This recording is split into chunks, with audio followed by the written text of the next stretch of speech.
Once again, we're peeling back the layers of the orange that's known as LAIKA. It's filled with grapes and it's filled with raisins. It's filled with raisins that come to life and talk to you. Or they once did. If you know anything about LAIKA Studios, that's a reference. And everybody's gathered around the fireplace, the internet fireplace, the Twitch fireplace, to ask the same question they ask each and every week. And that is, hey, did you see this one?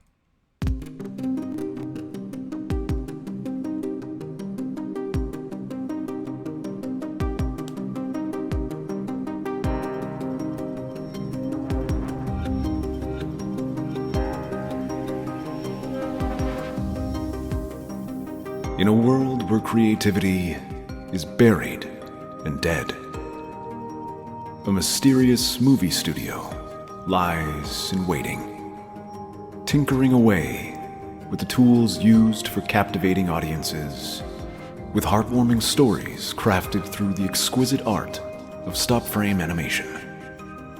It's time to take your first steps, or perhaps revisit them, on a whimsical journey where the magic of this unique technique unfolds, immersing you in a world of wonder and enchantment and shadow. But amidst the captivating visuals, when the world seems dark and life feels like a heavy raincoat, Hey, Did You See This One? Reminds you to slow down and take things frame by frame.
That's right.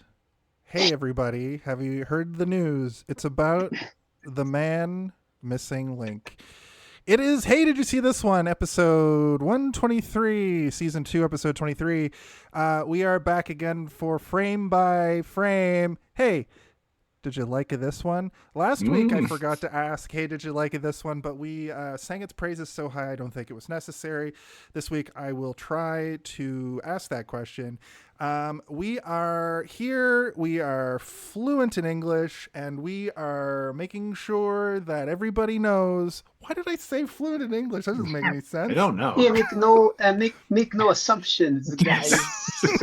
You never know what's going to happen around here. I was just saying words, and I wanted to say something like snappy, and then that came out, so canceled in the first 8 seconds of the show. We have a new guest. We have a new guest this week. Yeah, apparently our Italian-American friend, Naveed Khan. Yo, I never know. Uh-oh. Now Naveed's canceled. I have been mistaken as an Italian many times. So take that as you like. Or should I say, as you like. As you like. All right, let's just get those out at the top and then proceed. Ladies and gentlemen, people of Earth, humans around the world, please welcome to the show Naveed Khan. Naveed Khan, thank you. for coming to the show for the first time.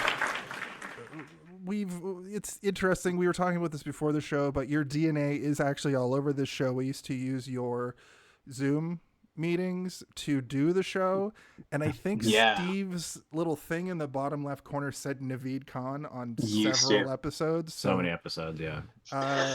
That's fantastic that you're here finally. I feel like we asked this. You're one of those guests that we've asked to be on the show like a year ago, possibly two, and finally, now that we're in the all guests era, we have you on, and we're gonna talk Laika. We're gonna talk Missing Link. We are of course talking about Missing Link this week, but before we get to that, we play a game each and every week on social media. Hello, Space Get Tim. Welcome to the chat.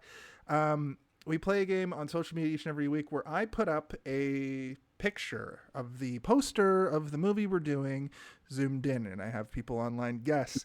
This week, unlike last week, this week and the week before, this week there weren't very many guesses. There were a lot of incorrect guesses. I will say people wanted it to be Babe, Pig in the City. People wanted it to be, there was another one that Charlotte's Web, I guess. Somebody said Basic Instinct. They were making a joke because it was zoomed in on Mr. Link's little patchy area here. He's making a little blue joke. Steve's frowning. However, there were a couple of correct guesses, but unfortunately, only one person gave their message to the world. But that's he does have a pig nose, so I understand all the pig stuff. But yeah, Charlotte's Web. Charlotte's Web is a pig. There's a pig. Yeah, right. Charlotte's Web, I thought, is a pig talking to a spider, as is tradition. So it's a pig learning about mortality. Yeah, it's probably an allegory for 18 things, like Animal Farm. I learned about Animal Farm and Charlotte's Web around the same time in my life, so I kind of very different things. Yeah, but I kind of get them very mixed up. different. But just off the top, two new people guessed and got it correct, but they didn't get back to me about a message. Warren Brown and Kristen Innes. Warren Brown I know from somewhere. Kristen Innes I used to hang out in high school. Funny story about her. She was the only person in our group with a car when we were 16, 17, 18. And I rode in the trunk of that car to get us all from point A to point B more times than I'd like to admit. Oh, you were a trunk guy, eh? I was a trunk guy, and I remember one time specifically listening to, they were listening to The Clash, and Spanish Bombs by The Clash was on, and I have a sense memory to being in a trunk at 16. The thing about trunk guys is they're always way too excited to get in that trunk, and I'm like, I don't understand why this guy's so into the trunk. But you know what? You're doing a service. Because not everybody wants to be in that trunk, Jason. No, it's true. I'd rather be in the trunk than be middle bitch, as it was called. I was in the back in the middle. See, that's crazy to me. I'd rather be safely secured with a seatbelt than bumping around in a trunk. There was no seatbelt. A tire iron hitting you in the face. In the trunk, it was kind of like a free ride, like a free carnival ride. Right. I still can't you get are over ever the optimist. Yes. Speaking of optimism, I still can't get over that I pointed out that we're fluent in English. Yes. We're doing great. Stop pointing it out. Yeah. Sorry. Okay. So Gav Kalir also got it correct. He said, "Live long and prosper. With great power comes great responsibility. So smoke me a kipper. I'll be back for breakfast." Gav Cal. So he just mixed up a whole bunch of references there. Matt Philp, a former guest of the show, friend of the show, came through again with a fake guess. Put the kids to bed for this one. He guessed Lion King 3, Scar fucks Pumbaa. So we're demonetized on YouTube now. That man just had a child. I know. Naveed, are you working blue tonight? Because I understand you also had a kid, so when your kid grows up to see this one day, are they gonna? Oh yeah, I'll tell them all about Lion King 3. No problem. Yeah, no, it's a wild time when you have kids. All sorts of crazy ideas coming up in the middle of the night. Yeah, how am I gonna pay for this kid's college tuition? And what's the Lion King 3 called? Oh my god! You're like, what? And since we didn't have a lot of people guess correctly this week, I should say, I want to just give a shout out to Josh Howard, also known as at Nifty Neat Club, the person who actually does the theme, the regular normal theme for this show. He put out a record, and this record is called Defenders of Eastwood. It's a fictional original soundtrack for a game that doesn't exist that I hope gets made one day. But I got the record, and I just wanted to show it off because it's really cool. It's in. Here it is. There it is. Yeah, the artwork is really cool on it. It is beautiful. Yeah, it's kind of glitching in and out of reality. Well, everybody who's listening, look it up because it's pretty cool. Yeah, and I just want to show you the great variant that I got. It's like a bubblegum splatter thing. It's like a donut, Simpsons donut. Simpsons donut, and it's really fucking good. It's he was my drummer in high school, and we were not as good as this album. I'll tell you that much. We were also called the Hot Villains, so. A little bit more history from my high school era. He made both of our themes. He made our regular theme as well as our Halloween and our Halloween theme. So go look up at Nifty Neat Club on Bandcamp. That you can find that album on there for free. I should point that out. If you want to just listen to it, it's there. And you can find him on Instagram as well, Nifty Neat Club. Now that stuff is out of the way, I just want to remind everybody, if you're watching. We got 6 people in the chat right now. If you haven't already, please look us up on all social media at Hey Did You See This One? This is a call to action. Just go out there, or if you're watching this later on YouTube, just give us a subscribe, drop kick that notification bell, send us a DM, tell us about how you're feeling, leave a comment underneath this video. We're coming to the point now where people are leaving lots of negative comments, which I'm told in the social media world is like, you got to get the negativity. So there's a tipping point, and you'll sort of start. Yeah, I've seen some mean stuff on TikTok, and it takes every ounce of my strength to not be like, "No, you suck." One of those. I'm funny. My mom thinks I'm funny. One of those things was you saying that you stick your tongue out too much while you're thinking. So I do. You're also providing some hatred. It's not hatred. Sometimes I hate on myself late at night, and then forget it was me, and then read it and go, "What? What the hell? Like, oh, wait, who the hell is this guy?" And you click on it, and it's like, "Wait, that's my artwork." Mm-hmm. And with that, just one last thing, I want to shout out White Bat Audio, who I use their music for our pre-show, and sometimes, like last month, Steve used White Bat Audio, which you can find at White Bat Audio on YouTube. They do DMCA or DCMA free music that people can use in their podcasts, their YouTube videos, etc. Just want to give a shout out to him as much as possible going forward, because he creates lots of good music, and any little uptick for him, give him the old Weird Al, give him the old "Hey, did you see this one?" boost. We got 6 people in the chat still, and they can go. It's gone down to 3. It's gone. Right. Yeah.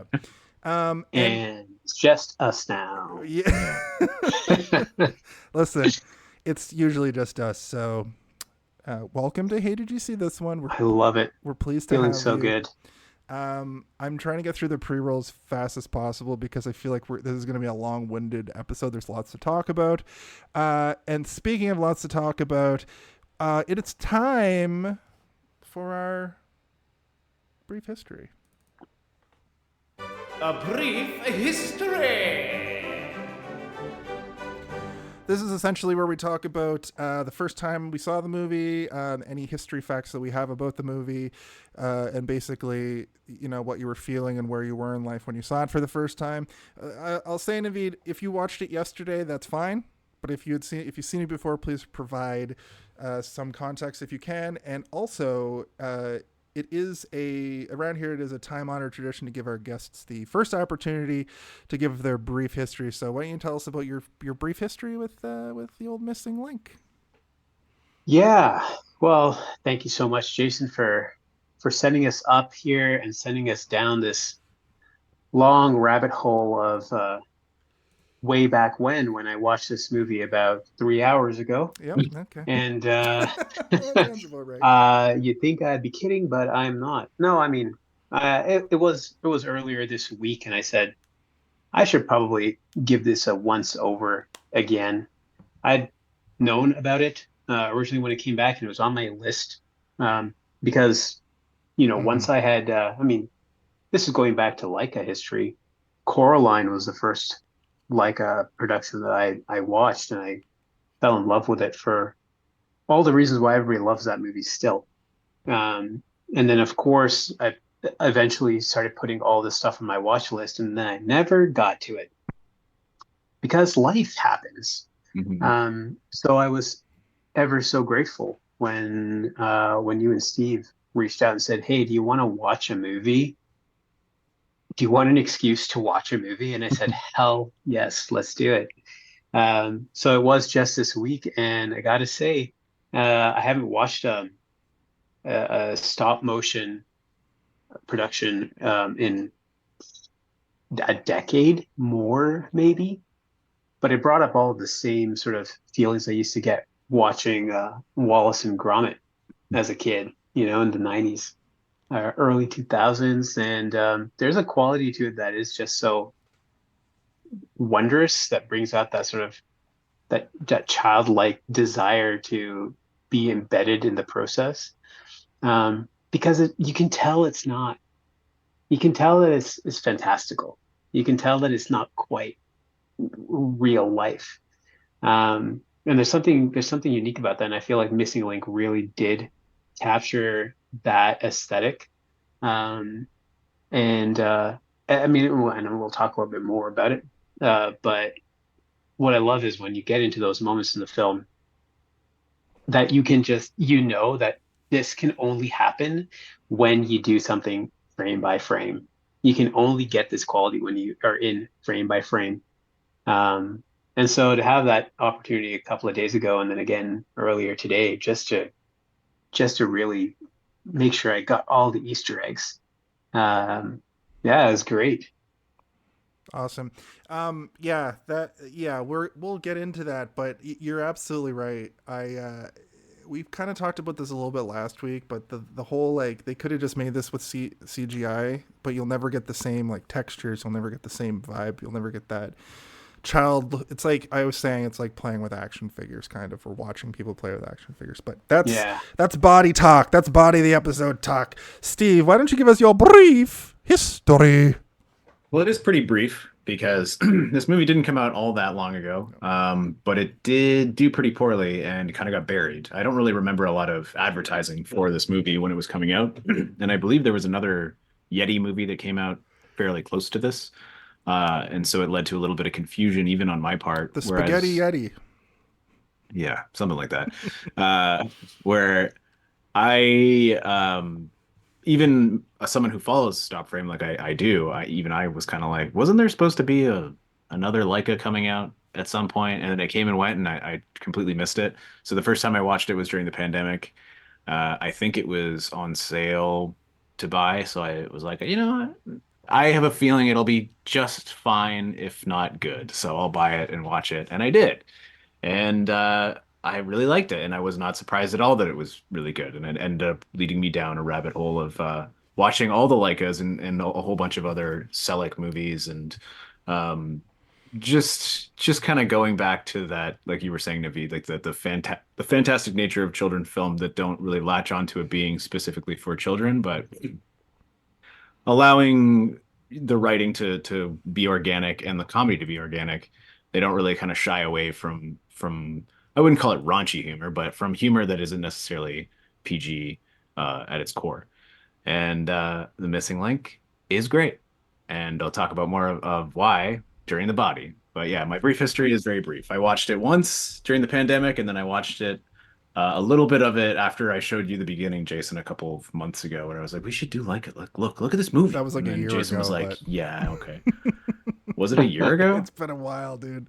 I don't know if it was a year ago.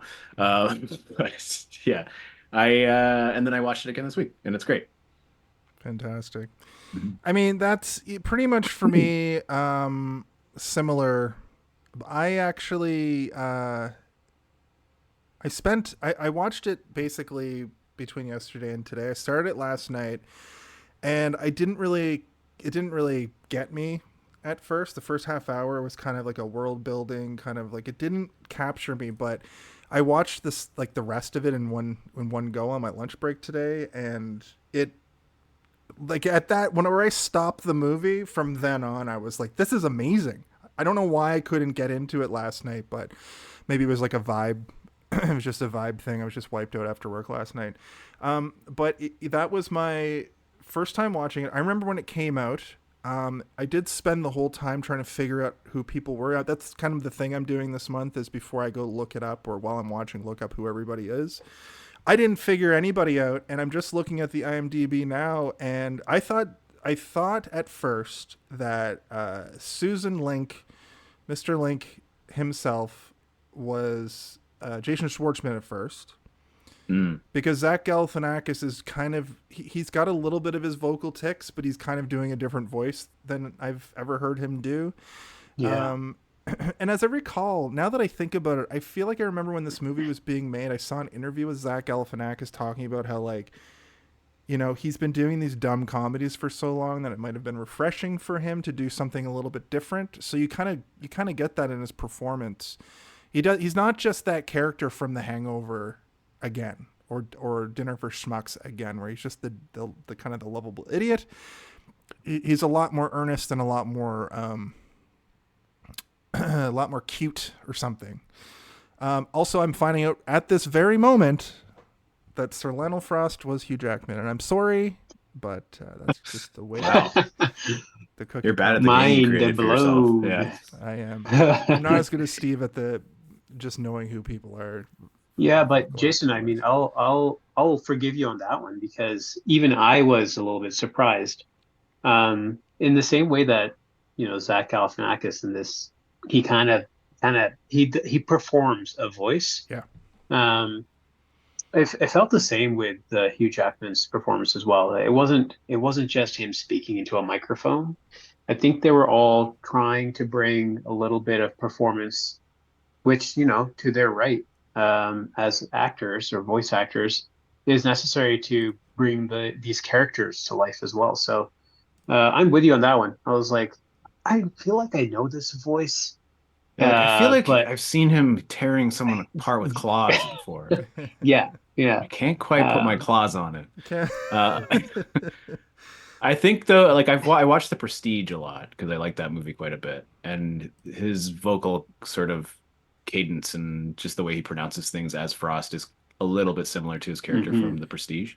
Yeah, I wrote down. I can't remember who I thought it was, but I have it written down in my notes. So when I get to it in my notes, I'll mention who it was. I can't think of who I was thinking it was at first, because now that I know who it is, like, it's like when you are trying to think of a song while listening to a song, your brain just won't go. Yeah. But with that, we're gonna move on to the next segment here. We're gonna do some director talk. All right. Quiet on set. Are we rolling? Okay, let's shoot this piece of Sound. Speed. Action! This is basically a segment where we kind of break down what the director of the film has done. We talked about Chris Butler a little bit last week because he co-wrote Paranorman, or he wrote Paranorman. And He co-directed. There was two directors for Paranorman. Right. He's listed as a writer for Paranorman. So we kind of covered his stuff last week, but if we want to do a quick recap, he's mostly known for that. He was the head of story on Kubo and the Two Strings, which we're going to be covering, and he did he did a couple other shorts. So he's a storyboard artist on the Mr. Bean animated series, which I keep saying, and it makes me laugh. And he worked on Tarzan 2 and Corpse Bride and Coraline. Yeah, he's primarily an animator and an illustrator, but he does write quite a bit as well. He's sort of like a jack of all trades for projects that make their way through or tangentially through Laika. So he's just sort of like a general creative who's very good at every aspect of the different jobs that he does. I wish that he's done more, but I guess the things that he does work on tend to take a very long time, so it's understandable why his resume is not as lush as others might be. But even look at like Henry Selick, who is probably one of the most celebrated stop frame animation directors to ever exist, and his filmography is pretty short as well. So, Yeah, because hopefully he keeps at it. Hopefully this art form doesn't die because it's not really kind of getting the love that it used to. I don't think there's been another. There hasn't been another Leica movie since Missing this, yeah. Link, because it takes them like 6 years to really, from the beginning, thinking about what the story is going to be, to getting a script together, to putting all the parts together, to, like, it takes days. It takes days to do seconds of frame by frame, right? Captain Birdseye 4 in the chat says, how does Spider have such a magnificent beard, and why don't I live inside it? So first time chatter, thank you for noticing my beard. It is also stop frame. Each individual hair is stop frame animated. Yeah. Much like for every episode we thread using real horse hair into Jason's face. Thousands and thousands of little hairs. And it's interesting too, because the hair on the top of my head is actually slowly migrating from the top to the bottom, as you can see. But that is there anything else you wanted to add, Naveed or Steve, about the director? No pressure, of course.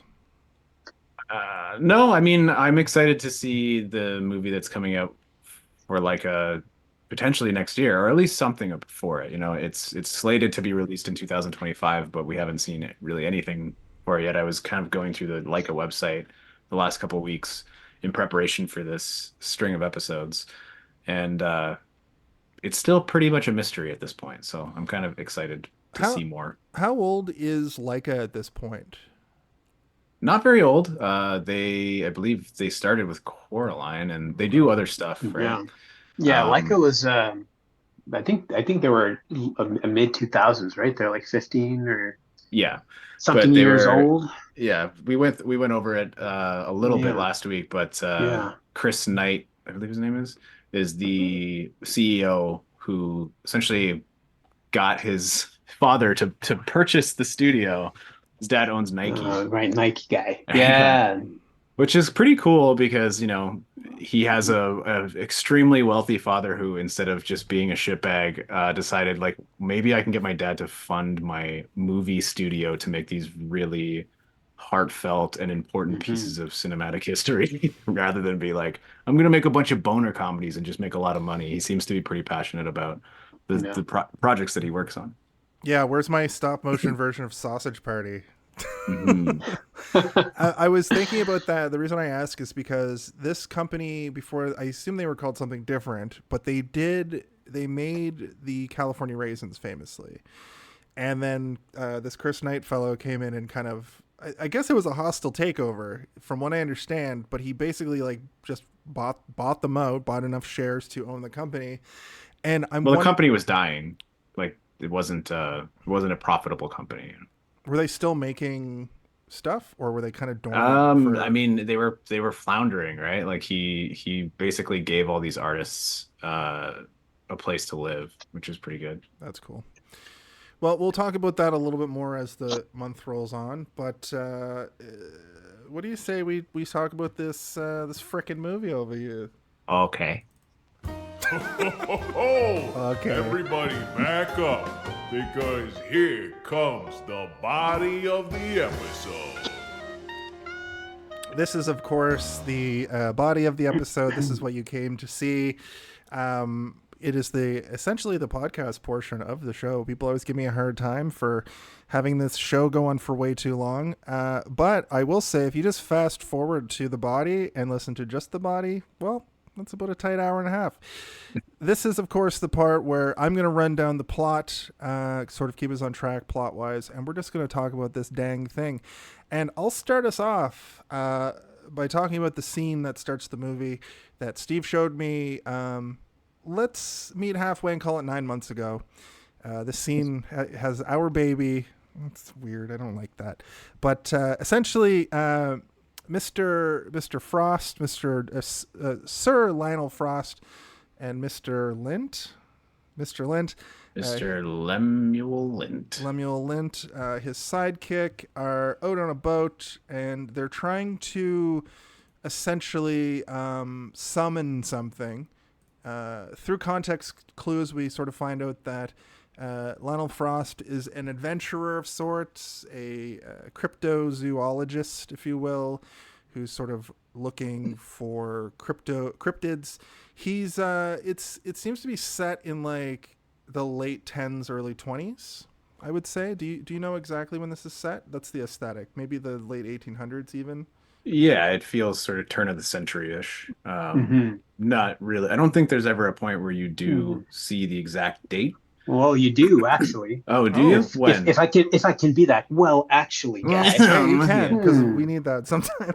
Yeah. So you only know this if you watch through all the credits, and there's a moment near the end of the credits before they all start to roll where they do a sort of a panning shot of the camera for a portion of the movie where they're on the elephant going through India. Right, yeah. And just prior to that, they have a blueprint that is fictional, as if Lionel Frost is the one who's mapping this out, and it says 1898 Okay. on it. So I can only assume that that's sort of around the time. So Steve, you're right, turn of the century, bingo bango, nailed it. That's Got why it. I course corrected because I realized in 1920s those frontier towns would have already been like bigger, like they'd have brick and mortar. But the aesthetic of traveling through like Indian forest, Himalaya areas, and like the way that they portray London and stuff. Hmm. That's yeah, okay. Yeah, that is very much, and I mean, you're leaning into the great explorers who were kind of doing that stuff. Who was the Mount Everest fella? Indiana Jones. Jonathan Yes. Everest. But there was a lot of that stuff happening around that time, Jason. You're right. I will say, like the discovery of like the pyramids and stuff is what this movie kind of reminds me Oh of, yeah. and I really like that aesthetic. The who's the like there is an adventurer from like this era who has the hat, like the Sherlock Holmes hat, but he's an adventurer. Maybe it is just Sherlock Holmes, but Alan Quartermain? yeah, I don't. actually I think so. All right. Well, he's Getting fictional too. getting stuck in yeah, well, getting stuck in quicksand is a gag I'm surprised was not in this movie. And They being- probably were. They probably someone brought that up, and they're like, "Are you insane? That's too predictable. Get it out of here. Get it out of Yetis, here. more Yetis. more Yetis, hundreds of Yetis, and a Movie's Shangri-La. got to open with a bang. The Loch Ness monster. Let's go." I like the duality of like the mystical speak, how everything's like mysterious and mystical and a legend, and then they like explain a lot of stuff with science ish. That it's literally just like you're not supposed to go there because of these Yetis. Like Shangri-La does exist, but it's not for man. It's for the in between people, the Yetis, the literal missing links. But that's way later. Right now, he goes down and he essentially finds Loch Ness and Messy. Nessie. Mm. And as they're having a tussle with old Nessie, Mr. Lind gets almost eaten, and we get a great action sequence of Sir Lionel like basically fighting Loch Ness. Yeah, we kind of were shown that this guy isn't just sort of a finicky bookworm nerd. He's very capable in action terms man. of he's capable when it comes down to almost anything that is required of him in terms of combating a giant prehistoric little fish lizard. Yeah. And we get more and more of that as the movie goes on. By the end of the movie, you're like, this man must be incredibly strong Incredibly if he's strong. able to hold his weight, his friend's weight, the weight of a 650-pound ape man, and also a tiny little cowboy guy. I immediately noticed Yeah.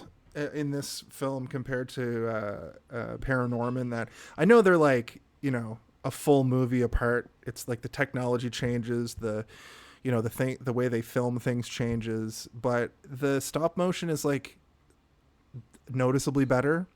The textures are noticeably better. And I don't know, I got drawn in by the world a little bit more. One of the biggest Mhm. difference, I think, between Paranorman and this that I noticed is that the costumes for the people in this are made of actual fabric, whereas Paranorman, everything is also carved and modeled. So it's not real fabric. Everything is moving deliberately, which is why you get a lot more of that sort of jarring, janky animation, which is stylistically still really cool in Paranorman, and it's there on purpose and it feels good. But in this, everything, the cloth on the clothes is all real. Like They're the hair in Paranorman was way better because they had more flow. This it's a little bit more cartoony, unless they're yeah, and they kind of lock down everything a little bit so Yeah. that they didn't have to spend a million years animating every hair, you know.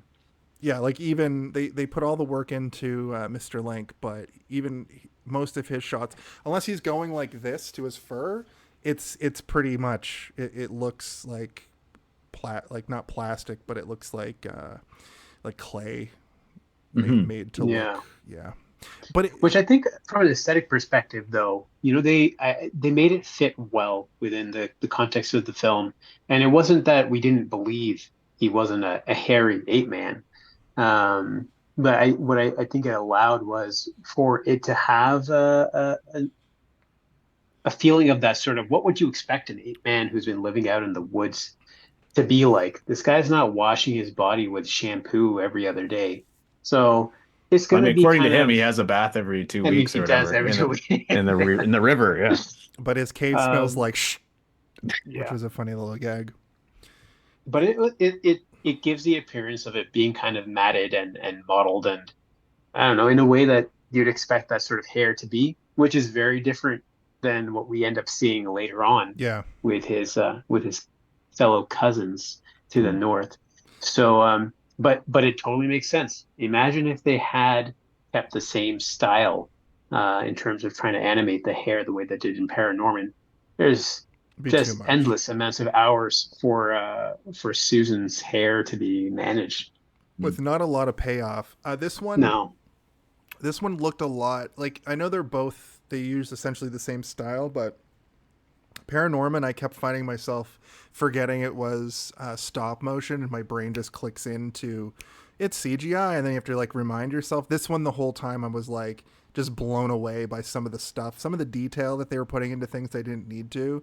That's why I love this studio so far. I'm so fucking excited for Kubo and the two strings. Like every time we're watching that video at the beginning, I look away because I don't want to know anything about it. And Coraline, less or so. I've seen bits and pieces. I've seen video essays on Coraline, so I know that movie a little bit. But I'm so excited for Kubo. The boys, he manages to rescue Mr. Lint, and they almost get a picture of Loch Ness, right before They do, all but the of this, camera gets but destroyed. the camera gets destroyed, and then they get blasted. Loch Ness just blasts them out of the ocean or to the lake. They fly through a fence, and when they're back at their sort of office, Mr. Lint's like, "I'm a human being, and I keep getting in these predicaments where I almost die." And this is where we really learn that Sir Lionel, like, he really just cares about himself. And I think that the major family kids movie theme of this is like care about others, sort of be selfless. Where Paranorman was kind of overcoming fear and overcoming bullying and like learning what's right, the difference between right and wrong. This one is more about like going on a personal journey to learn that you're more than just yourself, and you have to, when you rely on others, you have to sort of reciprocate when they're giving back. Yeah, well, it Yeah. also has to do with wanting to be a part of something bigger than Yes, yourself, right? that's a Like good point, Mr. yeah. Link wants to be part of his extended family. Mr. Frost or Sir Frost wants to be part of the stupid boys club that make discoveries around the The world or Adventurers whatever. Yeah. Guild, as I kept writing Yeah. them as. And it's about that, but it's also about not being wanted in return by those things that you want to be a part of, which happens all the time in everyday life. Yeah.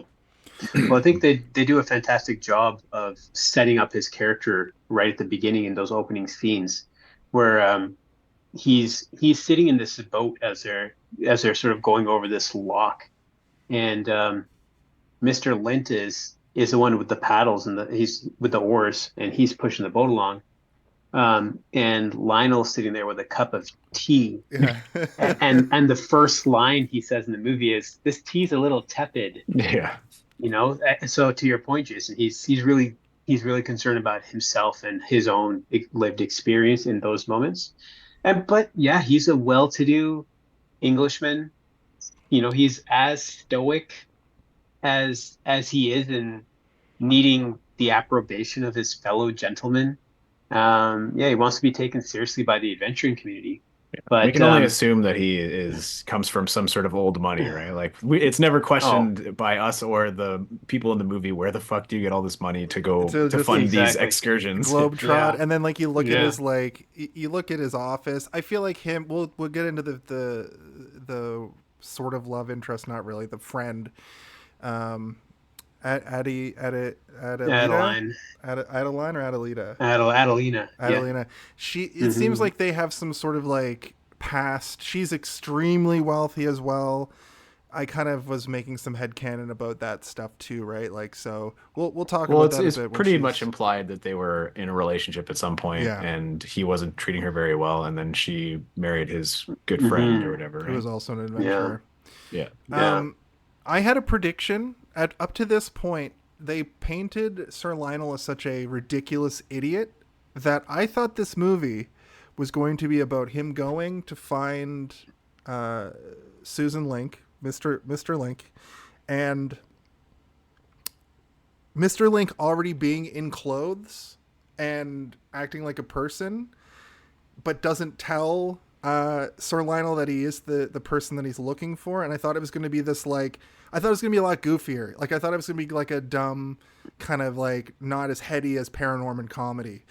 I was wrong, completely wrong on all fronts. It's the most heartwarming shit that, and it's extremely funny, and it's extremely well made. And I'm glad that wasn't the storyline. And the reason I bring that up is because at this point he starts talking to Mr. Lint about I'm gonna find another thing.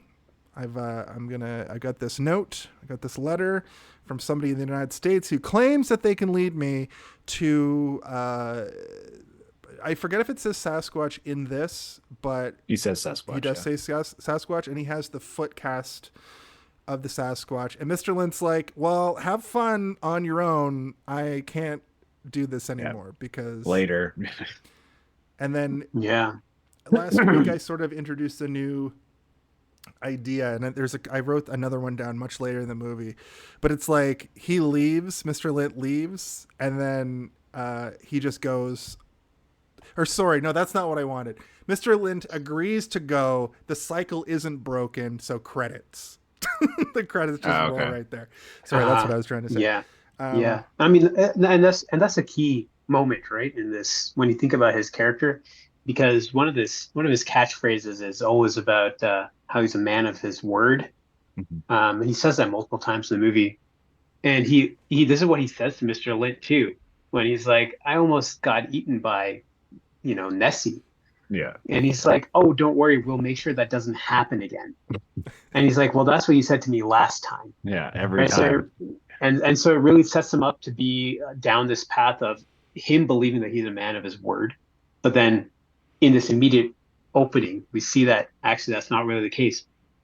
So what he believes is not really actually what he's performing.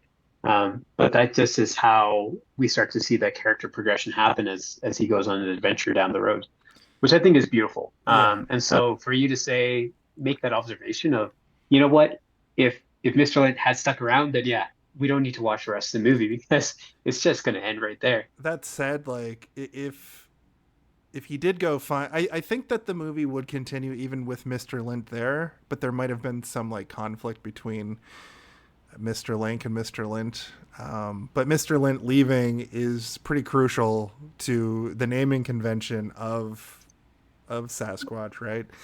So the biggest thing about this that I kept thinking is they could, if this was a CGI thing, they could just churn out prequels and sequels, and it would just be Sir Lionel going on these like increasingly dumber, more cash grabby, shitty straight to DVD style Yeah. kids movies, right? But because there's so much love and care, and Laika doesn't really do sequels, or they don't do sequels so far, you know, maybe in when I'm on my deathbed, a couple of movies will have sequels, you know, like that's how long these fucking things take to make, right? But as it stands, there's like 6 movies, maybe 5. Yeah, unfortunately, like their movies are profitable. Actually, this one was not, but up until this point, they have all been profitable, but not profitable enough for them to even consider making a sequel. You know, and it's also like they wrap the stories up Like pretty good, tightly yeah. at the end. We've only done Paranorman so far, but that movie doesn't really. There's no real sequel. Yeah, to there's be like a had there. world-ending situation, and they can make a sequel out of everything, as we know. They could, but there's no point, right? Yeah. I could see the people behind it being like, well, why would we make a sequel to this? We told the story. Let's tell a new story. Let's tell a different story with different characters and have fun with it, and take the visual style that we're so comfortable with and so good at, and show something new with it, right? Like the color palettes of Paranorman compared to this are completely different, Yeah. and they're both equally as beautiful in different ways, right? I think Paranorman would have lent itself well to a Saturday morning cartoon that was CG. You know, I think don't do that because it's messing with the art form. But I think that Skin one crawled when you said that. It was like, I know. Sorry, I just I'm just kind of started picturing the theme song in my head. It's like a what's that instrument called where you The wave your theremin? hands? The theremin. Yeah. Yes, absolutely. Like, let's just go talk to Laika and talk to Fox Kids and pitch this thing, Comedy Network. Pitch this thing, Paranorman TV show. This one, I think, only works if it's done in this style. But a sequel to this movie, I feel like, would be very cool to have them open up the same way, doing some shit. But since they're pals, right, it works out. And we either are introduced to a second cryptid that's their friend, and they go on an adventure together involving some new villain, or they have a falling out. The old sequel, Oh, God. superhero loses their powers. Jason writing movies from the 90s over here. Look, I'm writing superhero movies from the. This is how it should be. The Shangri-La is discovered by humans and it's being destroyed. That's and great. The Yetis are now coming for to ask for help. We need your help. All the Yetis have been kidnapped by by that man. He somehow survived falling down in the pit. And he's making coats out of Yetis. He's got more cuts on his head. I can't wait to talk about that weirdness. But essentially what happens here is he's going to go find Sasquatch. He's got the note, claims to know where Sasquatch is, and says the game is afoot while holding a foot, which was fun. And this is where Lionel goes to talk to the members only guild, the Hunters Guild or the Adventurers Guild. Yes, the Optimates Club, the Fellowship of Adventurers, Explorers, and Great Men. Great men, yeah. The plaque says it. And And A bunch of gross old white men who are all just listening to one asshole tell probably the same story he's told like a million times, and they're all feigning like reverence for him. And it's you just know like, that's ugh. true because they're listening to Lionel talk about Bigfoot and they're in until it's Stephen Fry Yeah. slams his hand down. He's like, "Shut up! Listen to me. This guy sucks." And I think it's just a jealousy thing. Feels like this new young up and comer who hasn't really made a name for himself is trying to come in here and join our He guild. starts telling his story, and he literally smashes a guy down to use him as a step stool to get onto a table to then Stand place his taller. foot on a globe, onto the globe itself. Yeah, So crazy. a lot of very on the nose symbolism. Yeah. And I mean, you know, they shout it out when he says, "I'm going to be out there searching for Sasquatch." He shows him the foot, and the guy is like, "That's a very big That's a foot." very but Piggott is one who says it. He's like, you know, we're descended from great men, not great apes. And then Lionel fights back and says, well, I think the two go hand in hand. And this is quite early, right? This is like right at the start of the movie. We're like 10 minutes into it. Hey, check this out. Check this out. That's when they said the name of the movie in the movie. At 10 minutes and Yeah. 52 seconds, he says missing link. They say it again. He says Yeah, link right before this, and he says missing link again much later. But we do that is the segment of the show that's where we it. point that out. Thank you. You also covered what I was going to say about the descending from man versus descending. Yeah. Like Lionel is a bit of a futurist in this turn of the century era when people were, they were probably still legit flat earthers. Like, you know what I mean? I feel like there were less flat earthers then than there are now. Maybe that's actually a good point. It's not the 400s, I suppose, or the 800s. Yeah. Yeah, but a lot of good setup in this scene. I think this is what I really enjoy as this movie continues to progress. And Jason, what you were sharing earlier about how you were watching the movie in the first half, you're like, I don't know, I don't know if I can get into it. Something's not sitting right. But then you came back and you watched, maybe your headspace changed or you had a chance to let it sink in. I really feel like this is the reason why maybe Missing Link did not do so well, is because, in my opinion, it's a movie that deserves a second or third watch. Yeah, I agree. Because that's where the nuances of the writing really come out. Because you go in expecting something, and it's not quite that. I think we all have a preconceived notion of what we want in a stop frame movie, especially if we've seen some of Laika's earlier work. But you didn't really get that. There was a subtlety and a humanity to it, which I think is what warrants watching it again. And I think that's why, here when they're talking about some of those symbolic moments of setting up what this journey is going to be for Sir Lionel Frost and then eventually for Mr. Link, you really do get that that they're these two individuals who are worlds apart, but but they're on the same journey, right? And you got Lord Pigott Dunsby, who's representing all that is problematic with the world, and just being able to let some of those soft human qualities kind of hit with you as you're watching the movie, maybe the second or third time, it really brings out the magic. Yeah. I think you're fully right there, and I think the animation style sort of bleeds into that a little bit, where it looks so good. And I talked about this for Paranorman a little bit last week. My wife walked in while I was watching Paranorman, and she was like, "What's this?" And I was like, "It's Paranorman." She's like, "Why? What's this? Why are you watching some animated movie?" And I was like, "That's stop frame animation." She was like, "What?" And it took her a second. And I think that art form is sort of so lost on people that they see this and are just like, that's CGI. So it kind of comes down to these Laika films being like your favorite artist's favorite artist, your favorite comedian's favorite comedian. And that comedian is like Bill Hicks, who's just like yelling about like kids today, but it made sense at the time. Like this sort of animation isn't really, it's not all about the story. It's about what they're doing with the medium. And that's a lot to have somebody be, when did this movie come out? Was this 2019? But when during the year? Oh, good question. I think it was April. Like April? Okay. So, people are like, all the superhero movies are coming out around this time. People want to go see the blockbusters in a couple of months. And trying to get people to go out and see this like artistic masterpiece, it's going to be rough to get the average person to go sit through it anyway. And then and it's sad because there's these moments like right after this part in the movie, after we realize that Stephen Fry's character is going to be keeping an eye on Frost, we get this little montage of him traveling through the United States to Washington State, and then we get this nice, slow, calm and beautiful shot of him just walking through the forest. I used it in the video at the beginning, and it's probably about 30 to 45 seconds long, and it's just like they're just taking their time to be like, look at this shit that we built. This is amazing. Look how good this looks. Before that shows that kind of thing off.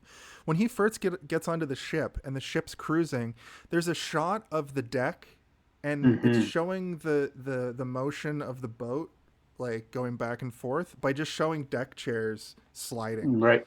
Yeah. And that I was mesmerized by. And but I mean, this is all part of the same sort of long montage, right? It's this long part of him just traveling. and it's very much like an old Indiana Jones movie or something, right, where they just show the map markers and things like that. But it's it's I don't know, the editing is perfect, the music is amazing, and just the style, the visual style, the art direction in this movie is amazing. It's so beautiful, and especially the stuff in the forest. But like you said, the stuff on the boat too, where all the birds are, it's like this profile shot of him, and it's like a hero shot of these birds. Looks better than anything in any superhero movie that came out that year, I guarantee it. Hands down. Yeah. Yeah. 2019 was like, well, I think Endgame came out, didn't it? Or is that 2020? Even still. Even still. I will still put this movie visually up against Endgame, and I'll probably say that this movie looks better than Endgame. I think it was Infinity War, actually, because I think Endgame came. Anyway, it doesn't matter. A lot more love was put into this, and a lot more artists got to do real art, not just some CGI person, CGI team of hundreds, I should say, under the gun of Disney, be like, make this shit now, or you're fired, or but we'll even go with like a different production company altogether. Yeah, you can look at the art direction here, and you can see where it was pulled directly from conceptual design, right? Like a lot of the time you'll see concept art and it looks completely different than what ends up on the screen, and that's just based on how things have to be technically in real life, right? Like this needs to make sense visually, whereas this movie you can get away with a lot that just doesn't look quite natural, but that's part of the beauty for it, right? You can see even in the picture that you have up, Naveed, is the picture for those listening. It's a picture of the forest that they used for some of the promotional material, and you can tell where the artist used a flat brush to draw on the side of these trees to make bark, and how they carved that and made it look like the concept art rather than taking the idea of the concept and changing it to reflect what would look like in reality. They're using the concept art directly as not just inspiration, but as a template to work from. And it's so cool. It's so cool. Mm-hmm. Speaking Yeah, of that aesthetic quality is really what helps ground the narrative that they're building in the movie. And I think those have to go hand in hand. You can't have one without the other, especially in this film, which, it's those subtleties, Steve, that you're sort of talking about, where the concept art is established and honored in the actual execution of the medium. And then in those long shots, the direction is honoring the work as well, that has gone into producing all the physical components for it. And so let's just let it hang out on, let's just live in that for a little bit. I think also the director, right, Chris Butler, we've talked about it briefly, but he does concept art, he does storyboarding, so it's he's looking at these things and saying, oh, I want this to be translated exactly how it is, and not necessarily like, now I'll take this concept and make it my vision. It's like, no, your vision as the artist is going to be reflected on screen, which is like, as a person who draws for a living sometimes, it's really cool when somebody takes something that you've done and uses it from its bare bone aspects rather than trying to change and manipulate the thing that you're providing for them. They appreciate it and they think, oh, that looks cool how it is, let's use it exactly how it is. It's cool. It's very cool. And it's part of the reason that I think this studio is so successful in making these pieces of art, because they actually take everything from those conceptual stages and they see it through to the end. They realize that they have something really good, and rather than have to change it along the way, they'll take it from beginning to end with a pretty straight trajectory, which is really cool. There's a game I want to bring up, Mother 2 or Earthbound for the Super Nintendo. Here's the Bigfoot from that, okay? Now, Mother 2 was a labor of love game that was made by Shigesato Itoi. Basically, he's a famous author in Japan, right? Nintendo comes to him. He's friends with Miyamoto, and it's kind of like, do you want to make a game? You're this famous author. And he's like, yes, if I get to control all aspects of it, essentially. And that's Mother 1 for the Nintendo. That didn't come here till much later. But Mother 2, Earthbound, comes here. And if you look at the player's guide, the way that they made the art for this is concept art from the game. They made these little clay figurines. And when you're reading through the player's guide, you can see the clay figurines for all the monsters in the game. And this, I couldn't stop thinking about this friggin' Bigfoot while watching this movie. And Mother 2 is one of my, or Earthbound, or whatever you want to call it, it's one of my favorite games of all time. It's a Super Nintendo RPG classic. And if you compare that to like here Steve's got the finished Mr. Link and probably the concept Mr. Link. These two are very similar. I wouldn't be surprised if there was influence for the Laika team from Nintendo, because of the same way that they put video games together sometimes at Nintendo, especially the labor of love games like this. I'm not saying that there's definitely a correlation. I'm just saying that I saw big, similarities in the way that, Laika puts together concept art. They'll make like a pre-finished clay idea, storyboard it out with that idea, and then you end up getting to, like, I like the unfinished one on the right a little bit better, but I get why the one on the left in Steve's background. If you're listening to this, go watch us on YouTube. Well, the unfinished one actually looks more similar to the Yetis that you see at the end. Yeah. Okay. Okay. So they probably took some of that and translated it when they were making a whole bunch of different versions, right? I think they wanted the main character one to be softer and rounder, more huggable, just to connect with kids probably, and then the ones that are more edged and spiky and sharp are the ones we get at the end, and those are the bad guys, right? So not that they're bad guys, they're just kind of like they're kind of jerks. They're not nice. They're not nice guys. Yeah. They say one of the best lines in the movie, but I'll save when we get to that. At this point, Lionel makes it to the pioneer town. Excuse me. We get a funny gag where he walks by like a brothel, which is that, adult humor that works in a kid's movie, or you know what I mean? And also the same thing goes for the prisoner. They both make smoochy face at him.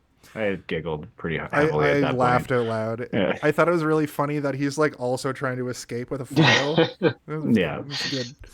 What was going on in that town? Everybody was filing something for a minute. It felt like. Was she filing her fingernails at the same time? Yeah. Everybody was. It's just something. Hilarious, right? It's such a simple gag, but all of the visual gags in this movie are very simple, but they're also very funny. It's just goofiness. Like when he's knocking on the door to the club, and then the guy opens the door, but he keeps knocking, and he's just knocking directly on his forehead with a cane. Yeah. You're like, okay. Or anytime Mr. Link is trying to do something normal, he'll just like smash a window out, or like he's hitting his head on the lamps because he's tall.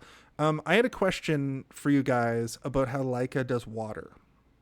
Do they just use water? Sometimes, but I think this movie was CG. It looked pretty CGI, especially the Loch Ness stuff at the beginning, which understandable. But I know that they have done stop frame water before. I believe it's just extremely excruciating and time consuming. So they're like, maybe we just do CGI for the majority of the water shots. What is it like clear sculpted like plastic that they have to like make every frame of it? Like I'll try and find some examples that I can show you, but I can't think of any off the top of my head.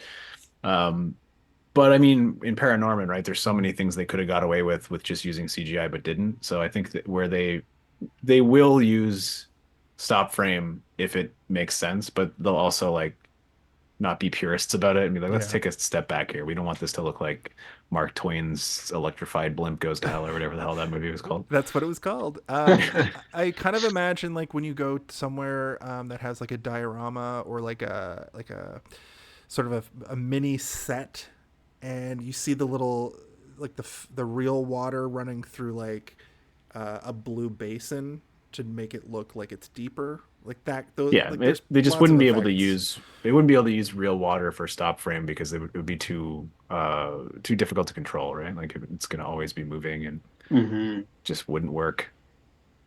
But they'll use like clear resin and stuff like that. Yeah, okay. Like in the Nightmare Before Christmas and stuff, you can see examples of it in the fountains and things where it's clearly stop frame, but you can tell it's got that sort of like hard glisten to it. That's why that's some kind of goo, some kind of clear goo. That's why I asked on this one, because back when he was going through the forest, he like walks through water on the horse, and it just looked so real, and the ocean looked so real, right?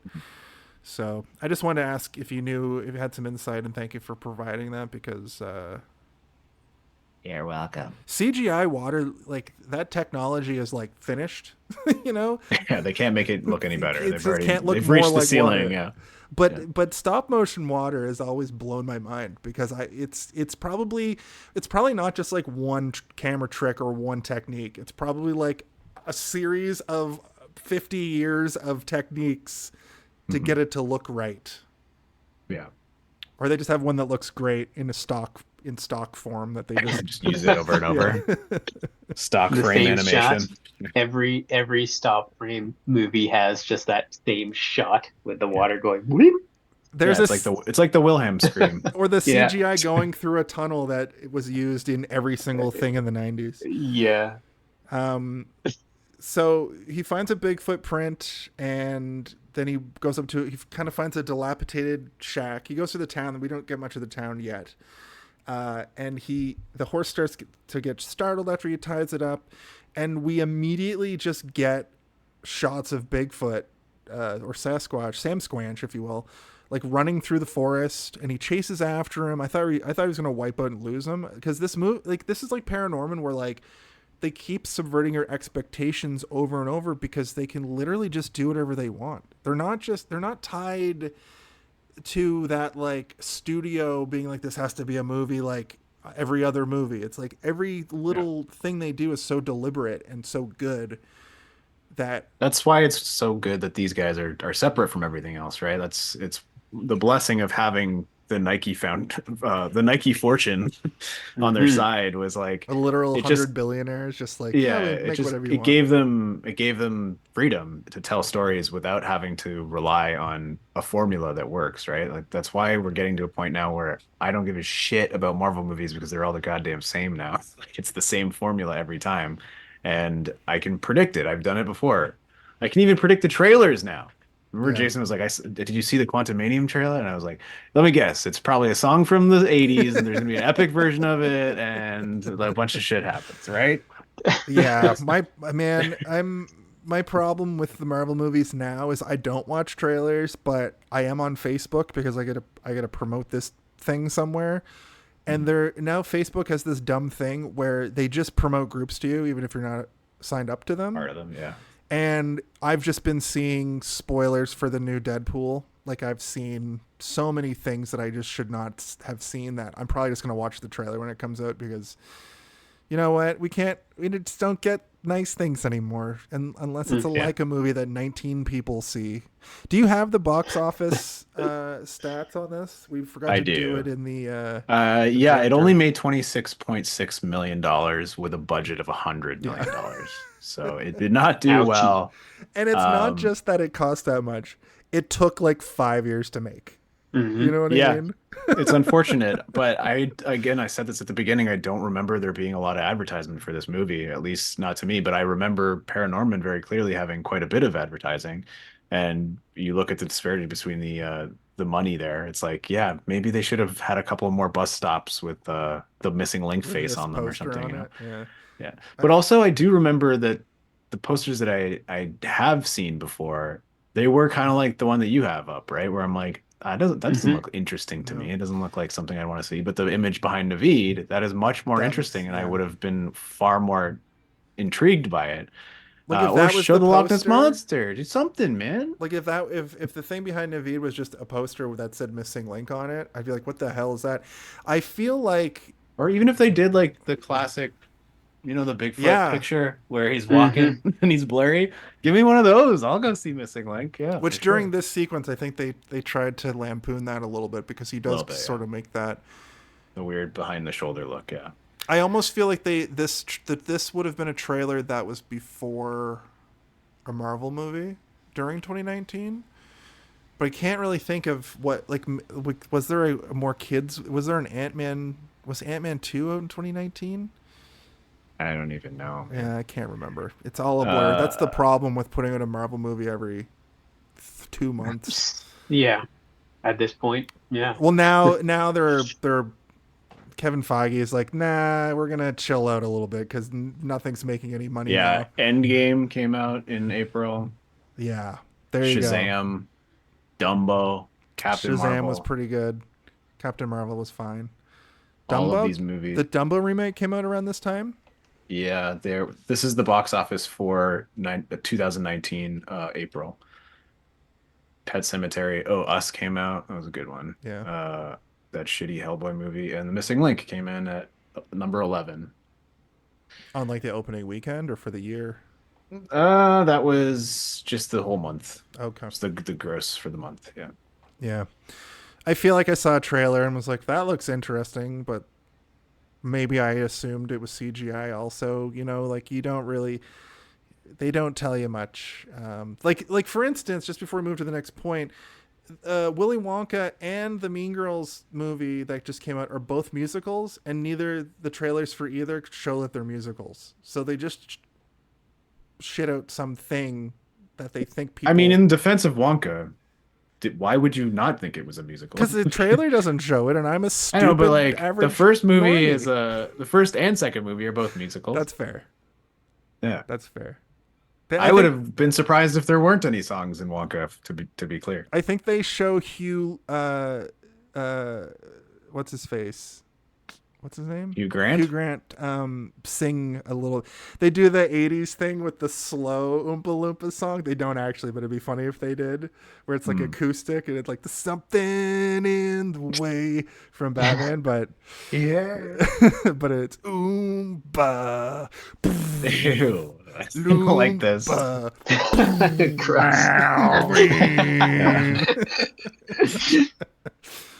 Call me. I'll make you. I'll help you edit your trailers so they're not so spoilerific. Don't do that. Yeah. So essentially, they finally have a bit of a meet cute, if you will, and Lionel's like, "Can you talk?" And he's like, "Yeah, I can talk. How you doing?" And he's like, "What the hell? What the heck?" Yeah. And we basically find out that he doesn't. He's kind of like, "I called you here." Basically, and Lionel doesn't really listen to him. He's like, because you want to be discovered. And he's like, no, I don't really want to be discovered so much as I need your help. And I want you to take me to Shangri-La. Yeah. And not only that, but he gives Lionel exactly what he's looking for. He says, I've been following you, and you're amazing. You are an adventurer. You are an explorer. You're the one person who's going to help. I know can help me get this impossible thing. And that's exactly what Lionel wants. He wants to be recognized for that. But in this instance, like you said, he doesn't even hear it from him. And that kind of ends up becoming a bit of a theme along the way, right? But I do appreciate that, Jason, you said it's kind of their meet cute. Because you can kind of like, you're trying to sum up a little bit. What is this relationship going to be from the beginning? And it is kind of like I don't know, like a bromance sort of, kind of they're going to come together at some point, and you're just trying to figure out how they actually do it. The movie I kept thinking about was that one with Robert Downey Jr. and Zach Galifianakis where they or Jason Bateman where they go on like, I think there's also one with Robert Downey Jr. where they go on a road trip to like go somewhere, and it's sort of like the same dynamic. It's the idiot and straight man thing that's like pretty prevalent. We don't see them so much now. Most Zach Galifianakis movies are that, so I see why they sort of cast why they picked him for a Sasquatch. Yeah. But he came in. He didn't come into it as Zach Galifianakis. He's an excellent comedic actor, but he played it very sweet. He didn't be like, he didn't do this voice, and I'm Zach Galifianakis. Like, he didn't do that thing that he does when he's just phoning it in. Yeah. I feel like he did. Yeah, you're right. He really did, and I think his focus. What I got from it was that the way that he was playing Mr. Link was focused on really capturing the innocence that Mr. Link embodies as his character in the film, who has been living in a forest by himself, very much uninfluenced and untouched by humanity and the challenges that they have sort of imposed and the claims that they've imposed on the world, and living in that open wonder of like, whoa, like anything is possible, and all I want is to just be like happy and accepted, and I think that is something that we end up in this moment realizing now as you're saying this, the straight man versus the lovable idiot. The expectation here should be that, hey, Mr. Link is a lovable idiot and Lionel is the straight man.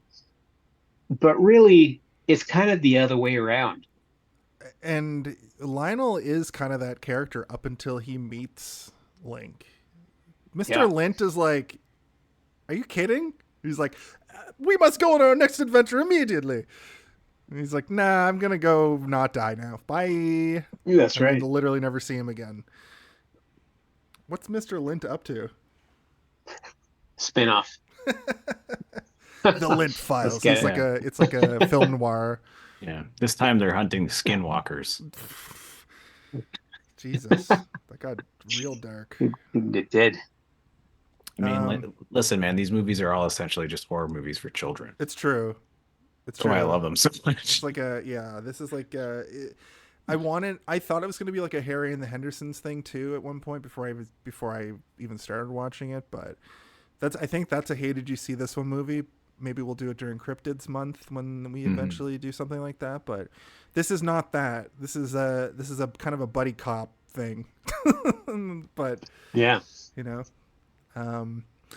he takes him into his cave, shows him he teaches him how he knows about him. The news articles paint Mr. Lind as a complete insane person. Yeah, and kind of a pervert.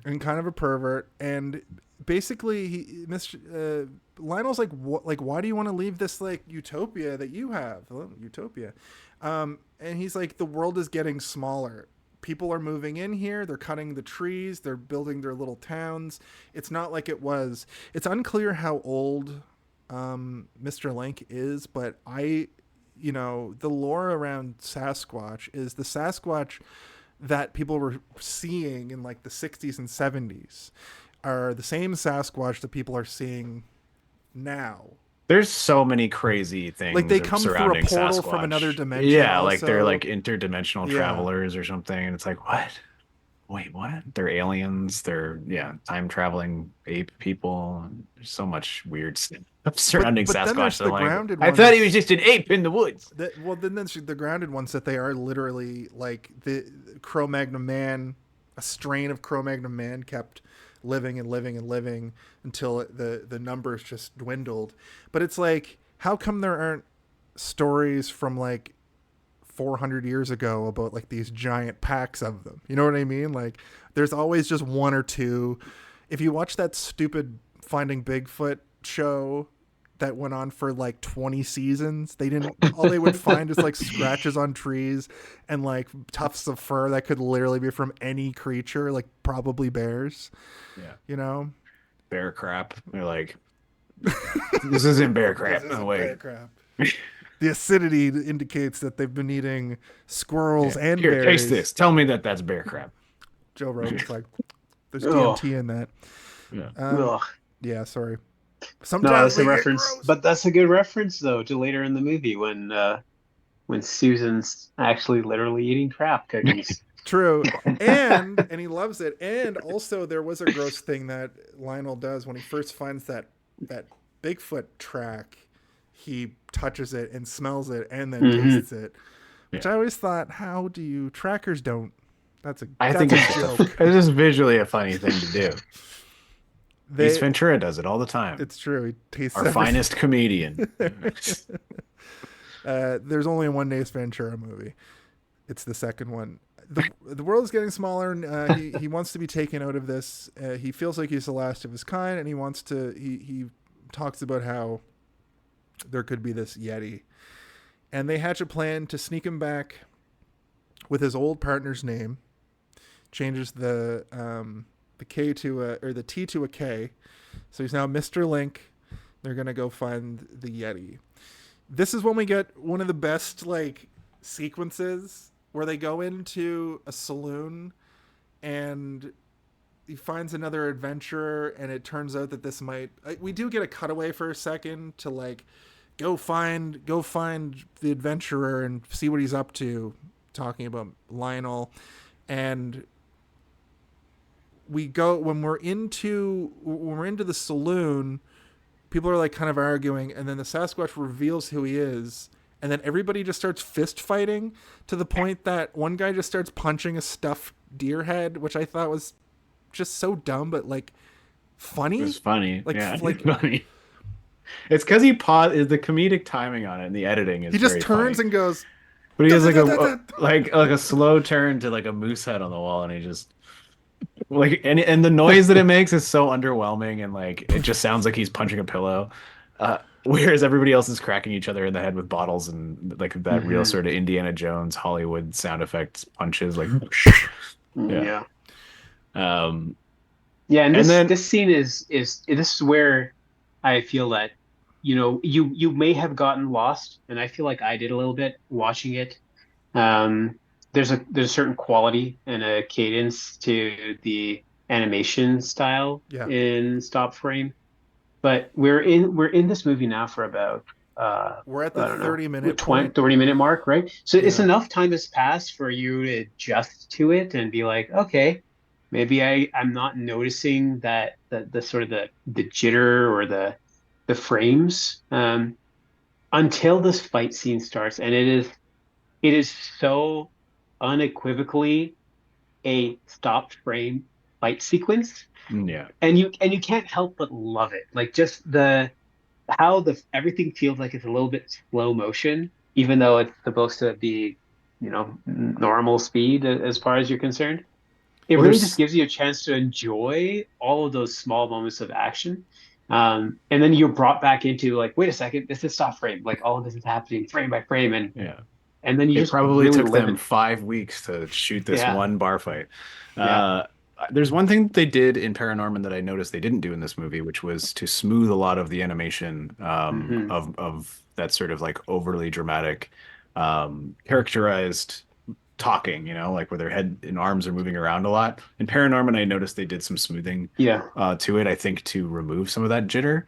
But they didn't do it in this movie, which I appreciate, because one thing that it did, for me at least, is it inadvertently had a negative effect on my viewing of Paranorman, because it's almost like they were embarrassed by the fact that it was stop frame, so they wanted to smooth it to make it look more like 3D animation, which is negative in my opinion, because I'm like, you gotta embrace that, man. And this fight scene perfectly encapsulates like the embracing of the weirdness of, and like the jitteriness, as you called it, of stop frame. The clothes and stuff moving around slightly strangely, and it's good. It's like the hair. There's parts of the hair in Paranorman that aren't smoothed, like I was saying, that you can see that jitter. The reason why I know this is at the half-hour point is because when the fight started happening, I was watching it like last night. I was like, that's cool. And he goes outside, and he has the last thing I saw before I went to bed was him get the other thug, the bigger thug, get kicked by the horse through the wall. And I laughed out loud, and I was now excited to see what happens next. And the today, when I was like getting ready to like sit down and like focus on the movie, I was kind of like, ugh, I don't know if I really have the focus for this. I don't know if I really like care at this point. But almost immediately, I was in, and I'll tell you why. I accidentally saw it was Zach Galifianakis, and then I had my brain like retcon loved the movie. It all made sense. It all made sense. Very interesting. I googled it to get an image to work on our poster for this week, and that if you look at the poster on Instagram, there's also an image in the TV of the bad guy. And I was just looking, and when you Google a movie, it just shows a Wikipedia page right away, right? I try to avoid that because I don't like it to influence my rating. I didn't see the rating. I forget what the rating is. But isn't that weird to you that the fact that Zach Galifianakis was in it made you like it more somehow? It's not that it made me like it more. It's that it all made sense. I had this I was overcome by the character made sense to me now. And I wanted to see how well he would do with it, because I know that Zach Galifianakis as an actor is he's very jaded by it all at this point. He gets typecast as the same thing, and I know for a fact he doesn't like it. He wants to do roles that are more like the Between Two Ferns anti-comedy stuff that sort of came and went, and is just sort of anti-comedy stuff is just sort of in the DNA of comedy now. There's no like, it's not like focused on it as like it was for about 10 years. And I know that he wants to be like, I know that he wants to do that sort of stuff, but people want him to be the like lovable fat guy. You know, Jonah Hill went through that too. They want him to be the lovable fat guy, but now he's an Academy Award winner because he got through that, right? But this is where it all made sense for me. And then immediately we get the train bit. So I turned the movie back on. He kicked through the wall, goes to like the next day, and they're getting on the train to go. And he's bouncing his head off the lights as he's walking behind Lionel, and then he punches a hole in the window because he's like, "It's so hot in here. I don't like wearing human clothes." And he's like, "Well, fine, crack a window then." He punches the window out, and I was like, "Yeah, okay, I'm in. I'm sold." I like that. Which sets up a series of gags about how he takes everything literally. Yeah. I am a sucker. Let's be real. Crack a window open with your fist. I do like that he's like, you can't just walk around nude. It's not decent. So yeah, their goal now is to get to Zoe Saldana's character. Adelina is her name, I believe. Adelina. I thought it was Fortnite. I couldn't figure out who she was. My brain defaulted to Penelope Cruz for some reason. For some reason. Yeah, again, we'll call it racism. It's not. I'm not. I'm just joking. Listen, her voice. She's doing a voice. Yeah, she is doing like a Spanish voice, but like it's a good impression of Penelope Cruz, if anything. Okay, I agree. Yeah, very much a stereotypical sort of feisty Latina, but a woman of her Penelope own right. Cruz is like she has that like very English sounding most of it, and then it's not like Sofia Vergara where she's just got the accent the whole time. Yeah, Penelope Cruz has that thing where she will say it very like very American English, and then you'll get the like the Spanish accent on some things. Zoe Saldana doesn't have an accent. IRL, yeah, I think that right? she was kind of much harder for me to track than a lot of the other voices for sure. Specifically because she's doing a voice. Yeah, I was trying to think of names too that like would be big, and that was what made sense to me. So that's why. Yeah. So the reason that they're going to her is because her husband has a map to Shangri-La, which they need.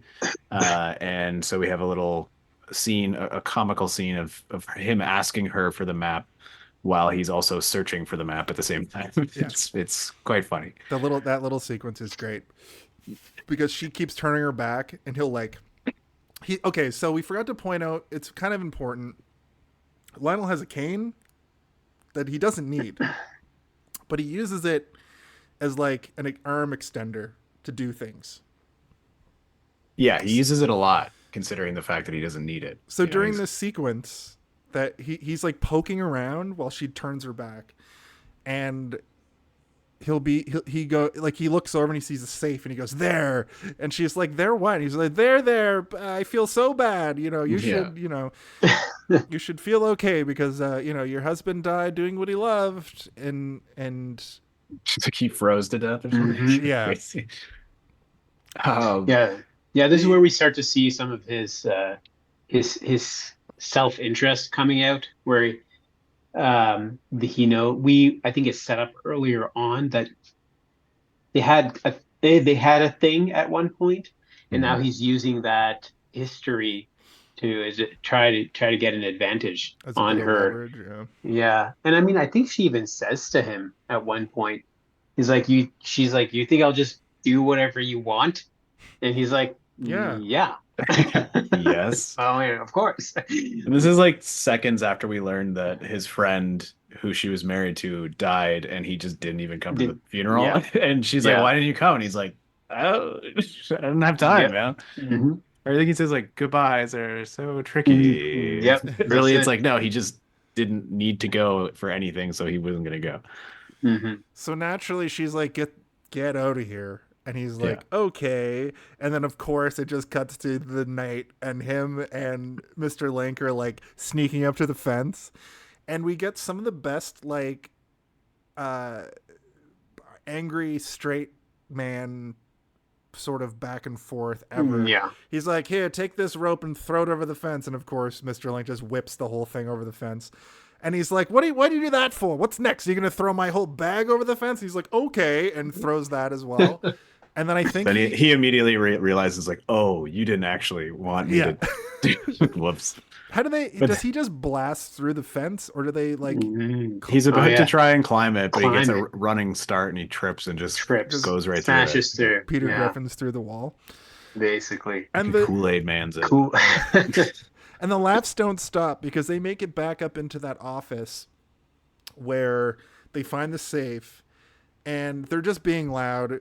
Mr. Link's talking at normal volume, you know, and Lionel's trying to explain to him, like, we have to be quiet, you know. I'm going to go keep lookout, and you take this safe over to that window and throw it out the window. And they do this great subversion here, I thought. I thought the intention for this scene was that we were going to hear a giant smash. But instead, because I thought he was going to be like, oh, I'll pick this up and throw it out the window. But what ends up happening is you just hear the worst scraping sound. And he's just pulling the safe across the ground to, I guess, push out the window. And that, of course, keeps cutting to Adelito, like, sleeping. She finally wakes up when she hears a scraping sound, and she rushes them and has a musket and blasts them. They move out of the way. It blasts the safe out of the window. They hop down, and the map is right there. He grabs the map, and they get out of there. Yeah, I think this is a great scene too, because they're starting to bring in some of the headier sort of commentary from a feminist lens that is really more apparent as Adelina's character becomes more of a fixture in the second half of the film, and then some of the other things that they encounter, which we'll probably talk about. But the stained glass window that's so beautifully appointed that this safe gets blasted out of with a shotgun. I knew that thing was breaking. I knew that thing was breaking regardless of what happens. And you look at it, and it looks like a Georgia O'Keeffe painting. I mean, if you don't know who Georgia O'Keeffe is, she's a renowned painter who's known for her paintings of flowers, but the flowers look like vaginas. Vaginas. Yeah, just straight up vaginas. You can't not see them when you see these flowers. And on my second watch through, I noticed that this painting, the stained glass window that this safe gets smashed through, it looks like a vagina. And so, you know, there's these subtle touches that you don't notice the first time around, but they really start to tie together some of the things that I think the writers and the directors really wanted to put into this film. Nothing, and this is what I really appreciated, that again, it's because every single asset is constructed, almost every single asset is constructed by hand. They're not making anything that they don't need. Exactly. Like there really is no Chekhov's gun in a strop frame movie.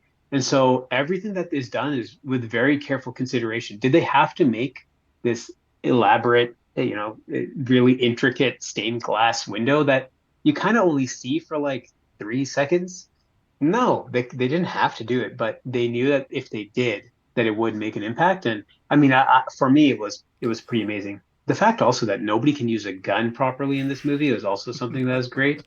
And every single time a gun is misused, it's actually the most appropriate use for it in that moment. And this is, again, one of those like moment of how they were taking these gags and just making them work really, really well. That's what I was saying with Paranorman last week, because every little thing is so deliberate and every little moment is so pined over. I could imagine there's not a whole lot of stuff on the cutting room floor. And then on top of that, it's not like when they don't shoot a scene over and over and be like, do it like it says in the script. Now just try this line. Now do an improv. Like it's not like that. Everything is so deliberate, like you were saying. And that the watching it multiple times thing, what you probably notice now is you see that stained glass window in the daytime too when they go to talk to her the first time. So now all you're going to be able to think about is how it's a Georgia O'Keeffe like painting, right? But you're also going to be noticing all the little things that he's looking at around the room. Because when you watch a movie like this for the first time, you're just taking it at face value. You're not really absorbing it the way you would absorb it on a second viewing. Like Paranorman is one that I absolutely want to go back and look through, because there's so many like ghosts and stuff that are in that like have their moments. Yeah. You know, and a lot of times these movies let the moments breathe so much more than a regular live action movie or a CGI thing where it's just throwing colors and. Yeah. Remember that one ghost that looks like a vagina? A stained glass window vagina. Yeah. I have a Home Alone of it all, but I think it might evolve as we go. So I think I might just do Home Alone of it all as kind of a segment later. But yeah, I kind of covered this whole scene, so I don't even know how you got this. There was oh, okay. So they escape. He gets the map and they bounce, and it's the next day because she's like, okay, we got to find them immediately. At this point, I'm realizing, because she hasn't turned into a hero yet, Lionel is a bit of an anti-hero, and this movie has 3 pretty defined villains. because she hasn't turned into a protagonist yet. So he's running from the main guy, the main Adventurers Guild guy. He's got the goon who has his goon buddies, who are a whole crew. And now he's got his like... Mr. Stank. Mr. Stank. Mr. Stank. Or just Stank. Yeah. And then Stank is such a great character. We kind of glossed over, but when they first show him for the first time, I guess he got like half scalped or something. Mm-hmm. Is that the implication? I think so. Something like that. He's got some weird scars carved into the top of his head. That's what I took out of it. Yeah. Yeah. I couldn't tell if it was, again, like a hairstyle choice, as in the way that they styled hair in the film. But on the second watch through, it really just looks like he got clawed real hard. And it makes sense, right? Because they reference the fact that later on, Lionel says to Stank, he's like, you have killed, so many cryptids, anything that you can that is not of the world, you've killed. So it's likely that in one of his encounters, he has this obsession with killing these things. He probably got injured or got clawed on the top of the head by a bear. Yeah, exactly. Yeah, something, right? So Skinwalker got him. him. They didn't show any indigenous people in this movie, and also that's kind of like now a racist idea of indigenous people, the scalping thing. Mm-hmm. However, is it too late in history for scalping to still be like a pretty normal thing? Yeah, I don't know. And was it ever? Yeah, I'm not really familiar. So, like with the history of scalping. The history of scalping. Yeah, you're not well versed in the history of scalping. I don't have enough information to speak upon it. I think the idea of scalping also more recently was sort of revealed to be sort of a racist, like almost like a caricature. Yeah, I assume sure it happened. wasn't a very common thing, but yeah. Exactly. Right. But the idea that like you're gonna get scalped, like maybe you don't think about it that way anymore. No. Right, but so they make it to a boat. She basically Lionel always gets found immediately, which I find really funny. They go through the whole rigmarole of he's dressed like a nun and Mr. Link's in a wheelchair and like a muumuu with like a newspaper over his face, and she immediately is like, "Oh, there they are." And he's like, "Yes, you're right. It is me. How could you tell?" It's just like you still have a beard and everything. Like, well, I don't even know how you got us. And then he just says, "Oh yeah, there was a nun. We mugged her."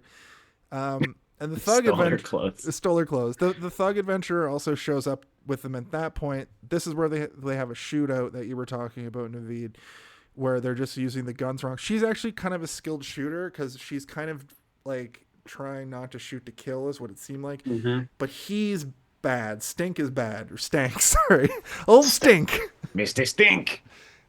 He's a bad shot. And they do the old double bluff where they pretend like they're going to get onto the boat and then just walk off, and he gets on. The boat leaves without them. They're free for now. And I made a note that the shootout was well choreographed. I like well choreographed like fights and shootouts. And for a stop frame animation film, I forgot for a minute that it was stop frame or CGI or anything. I was just loving the fact that I like when they're like talking to each other and she's like shooting over the top of taking blind shots. Yeah. Yeah. I agree with you. There was a lot of there's a lot of dynamic action that was all happening at once, which from a stop frame perspective is crazy. a very smart choice. Yeah. It's a lot of work, but you pack a lot of action into a small amount of time, which just means you're doing less work. Yeah. And you're getting a huge payoff. I like scenes that are very chaotic in movies, like whether it be live act, like when there's a lot of moving parts, or like, the episode of Community where Troy walks back in with it's the meme where he walks back in with the pizzas and all this stuff has happened and it's kind of still happening. He's like, I love chaos on screen like that. And this sort of has that. And the saloon fight has that as well, where there's so many little things to look at that are all happening in like a very intricate ecosystem of chaos. I love it. It's also not something you see in kids' movies very often. No. Is a full shootout, at least not anymore.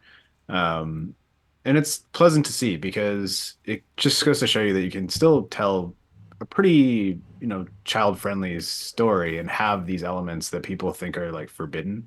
I was working on a project for a couple of years with some people, and there were all these rules that they would give to us, and it was almost like I understood why these rules would be there.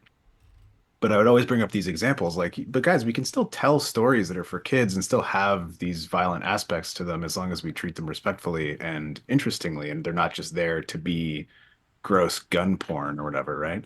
But the answer was always like, no guns, no weapons at all. I'm like, okay. So all the henchmen show up with walkie-talkies. It reminds me of as basically a professional wrestling historian at this point in like 1992-93 in WCW, they had a TV rights deal that indicated that no blood, which was fine because they didn't really do blood yet then on WCW and WWF. But in WCW specifically, you weren't allowed to knock your opponent over the top rope. Now, I don't know if you've ever watched professional wrestling. But nowadays, there's a guy hitting another guy over the top rope. It's pretty standard. But that's what that reminds me of. That, like, not being able to have like a good shootout in a kids movie. This scene wasn't violent. It was just that's what I'm saying is that this movie is a perfect example of how you can still do these things if you aren't going to set up all these rules at the beginning, right? Like if this was a Disney animated movie, there wouldn't be guns. There'd be no guns. They'd be like, there's no need for the guns. We don't need the guns. We'll just have them punch each other. I think there's guns like Pocahontas, and that's like it from the 90s. I know, but I'm talking about like now. I'm talking about if a movie like this came out in 2019, Frozen 2 is not going to have a machine gun in it, Although Wish actually is all guns. Everybody has a gun. Yeah, at the very beginning of the movie, they're like, I wish everybody had guns. So they make it back to Europe. They want to find the Himalayan mountains and find Shangri-La. It is believed there is a Yeti civilization there.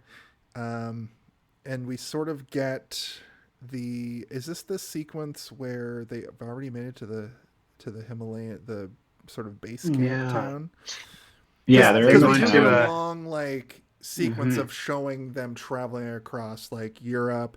They go through Syria and Egypt and to India is where they finally land, and that's where the Himalayas are, right? Yeah, India, Tibet area. Yeah.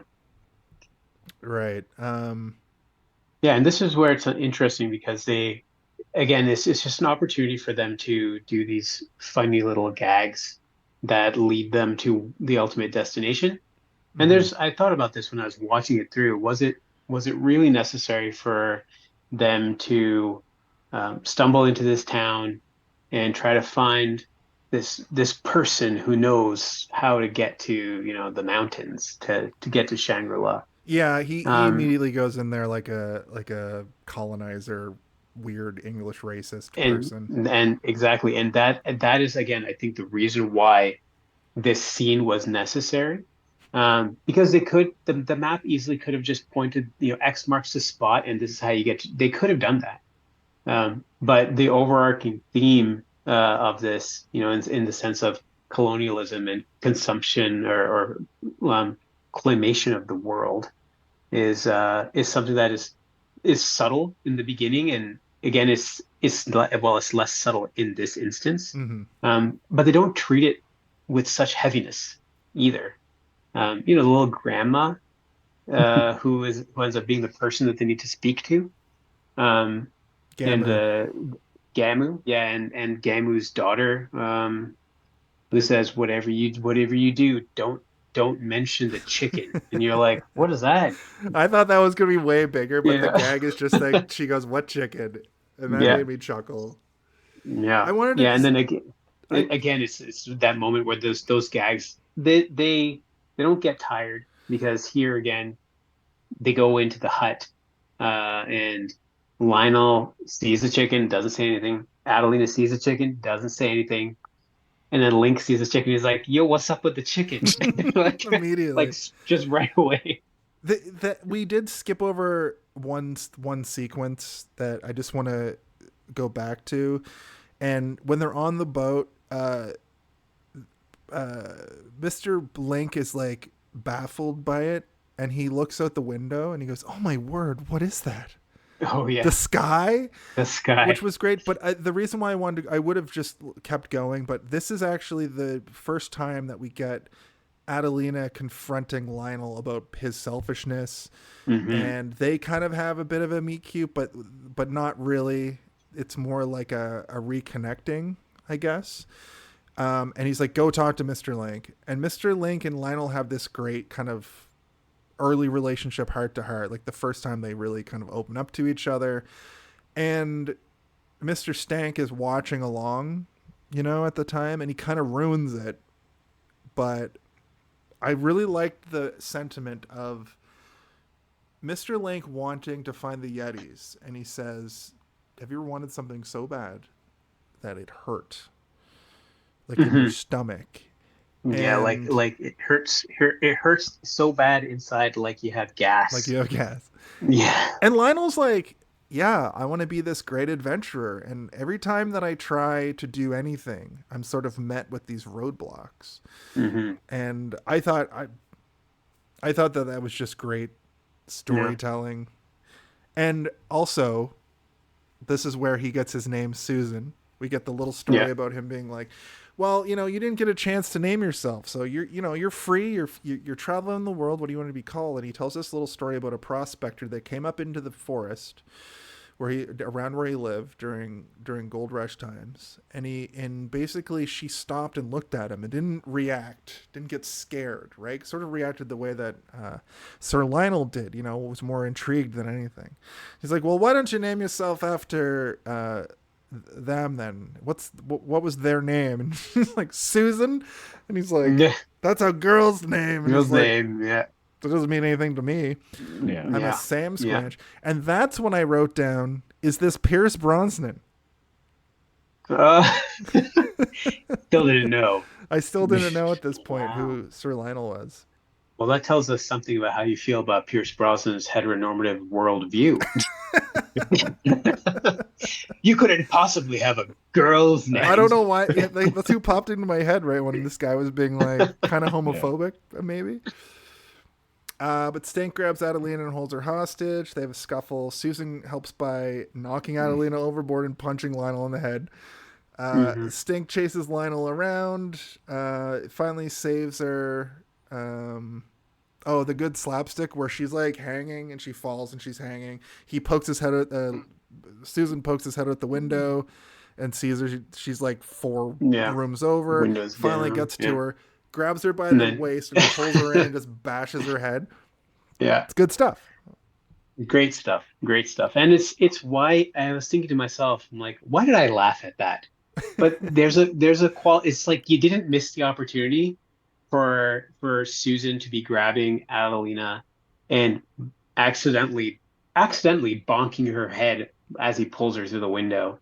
And it's just there's again it's that innocence where it's like Mr. Link just wants to help Just help to a and fault. is ready there, yes, to a fault, and is ready to help, but hasn't quite figured it all out yet, you know.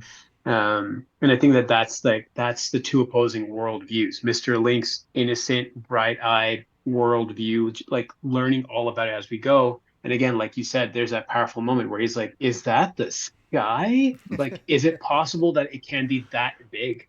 Because maybe he's never seen it that big in the prairies where it's just this vast open nothingness and then sky. And then that juxtaposed with the worldview of everybody else that's there. It's like we're fighting, we're stealing, we're robbing, we're colonizing, and it's very not innocent, let's say. Absolutely. And I think that's really beautiful. This whole little montage, as you're saying, was a lot of fun. It was, and at this point of the movie, I'm forgetting that I didn't like the movie in the first half hour. Like I'm fully sold by this, and even right down to this next bit where like Stank is chasing Lionel around this ship, and it almost goes into a like Inception like sequence where the ship is going up these massive waves and going sideways, so they're like fighting around the hallway as the boat turns. I loved it. There was this. It's crazy because like this is a sequence that could be in any movie and it would be just as exciting. And it almost feels out of place in this movie, but it works so well in this movie and this medium, right? The Goon Squad catches up to Link, and there was a funny line where he's like, "That's a monster, and she's defenseless." Right. Sorry, that monster has that defenseless woman, and she goes, "Defenseless," and he goes, "Monster." Monster. Yeah. But I forget how they escape here because I'm like they bounce on an escape boat. How did they get away here? I can't remember. My mind is blanking as well. Do they just watched this today? Yeah. Do they just kind of get on an escape boat and leave? Wait, why can't none of us remember this? We literally just watched it 2 hours ago. We all watched this today. Well, they escape. Right. So Stink reports the Bigfoot, and Stank goes back. I haven't started writing Stink at this point.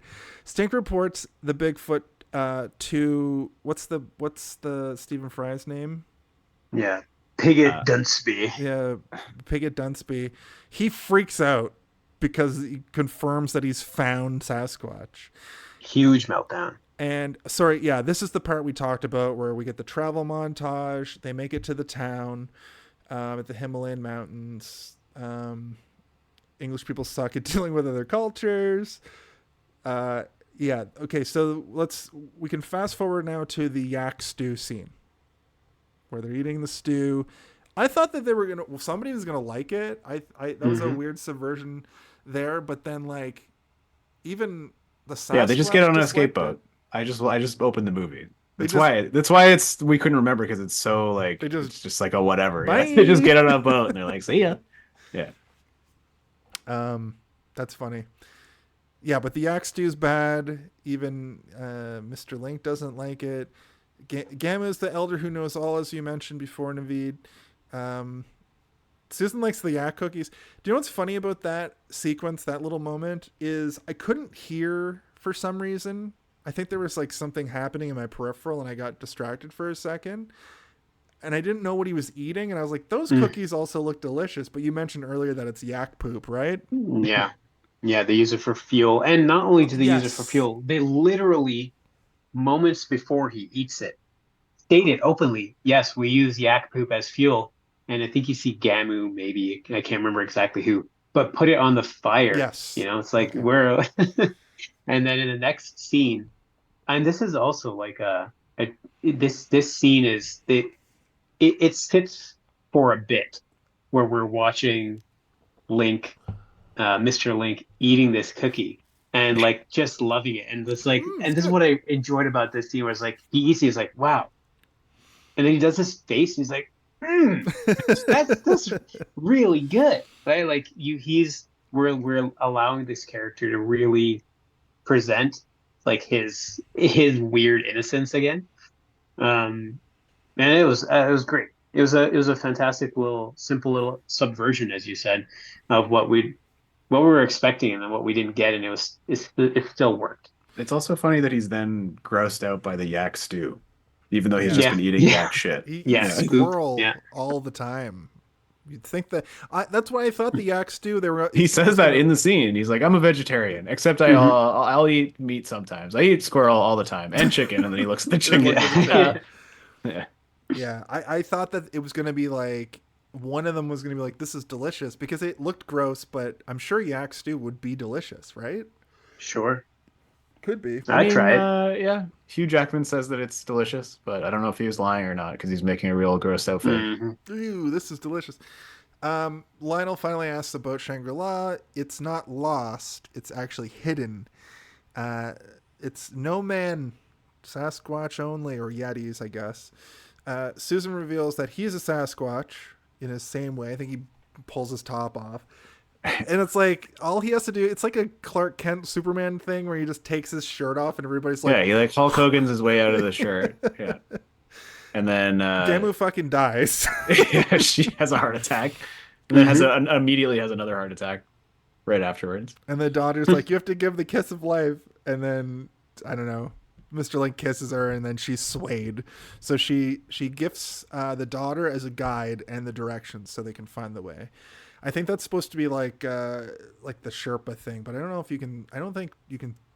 I don't think Sherpa. I think Sherpa is negative now. Anyway, guide. I think we say guide now. A guide through the mountains, the mountain pass. Yeah. They head up the mountains. Stank catches up with Gammo during this sequence as well, and the main bad guy, Piglet Pentecoat or whatever. I only saw his name written. They say it a couple times. I'm good with names in movies, but I cannot get this dude's name. Yeah. I mean, I think they deliberately selected a name that is so obtusely douchey that just some it just doesn't pretentious register for shitty. you. Yeah. Like I can't. My brain can't deal with that level of pretension. Piglet Dunsby. It's Yeah. just Piglet I mean, and it's Dunsley. Piglet Dunsby. Piglet Dunsby.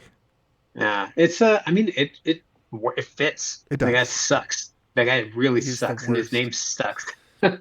And he does something shitty here where he's like, well, Gamu doesn't matter if Gamu lives or dies. But do you know who we do have? The tiny baby. grandchild, which Yeah. I skipped over, but when we first meet the daughter, who I don't know if we get her name because that's one of those things I would have made a note of. But she comes and she like greets them at first, and she speaks English and she bends down. I think she bows to them or she bends down to get something off the ground. And the kid's on her back, and the kid blows a raspberry at them, and it was just great. So Just good. Jam things. So funny. More movie makers need to do that thing where they just jam things, so much stuff in every scene and in the background, and that's what I love. All my favorite like sitcoms. I'll bring up Community again. Community is great at doing that kind of stuff. Dan Harmon stuff, like the stuff that he makes is always like look at Rick and Morty. Like on paper, it's just a stupid adult comedy, but he jams so much stuff into it, you know?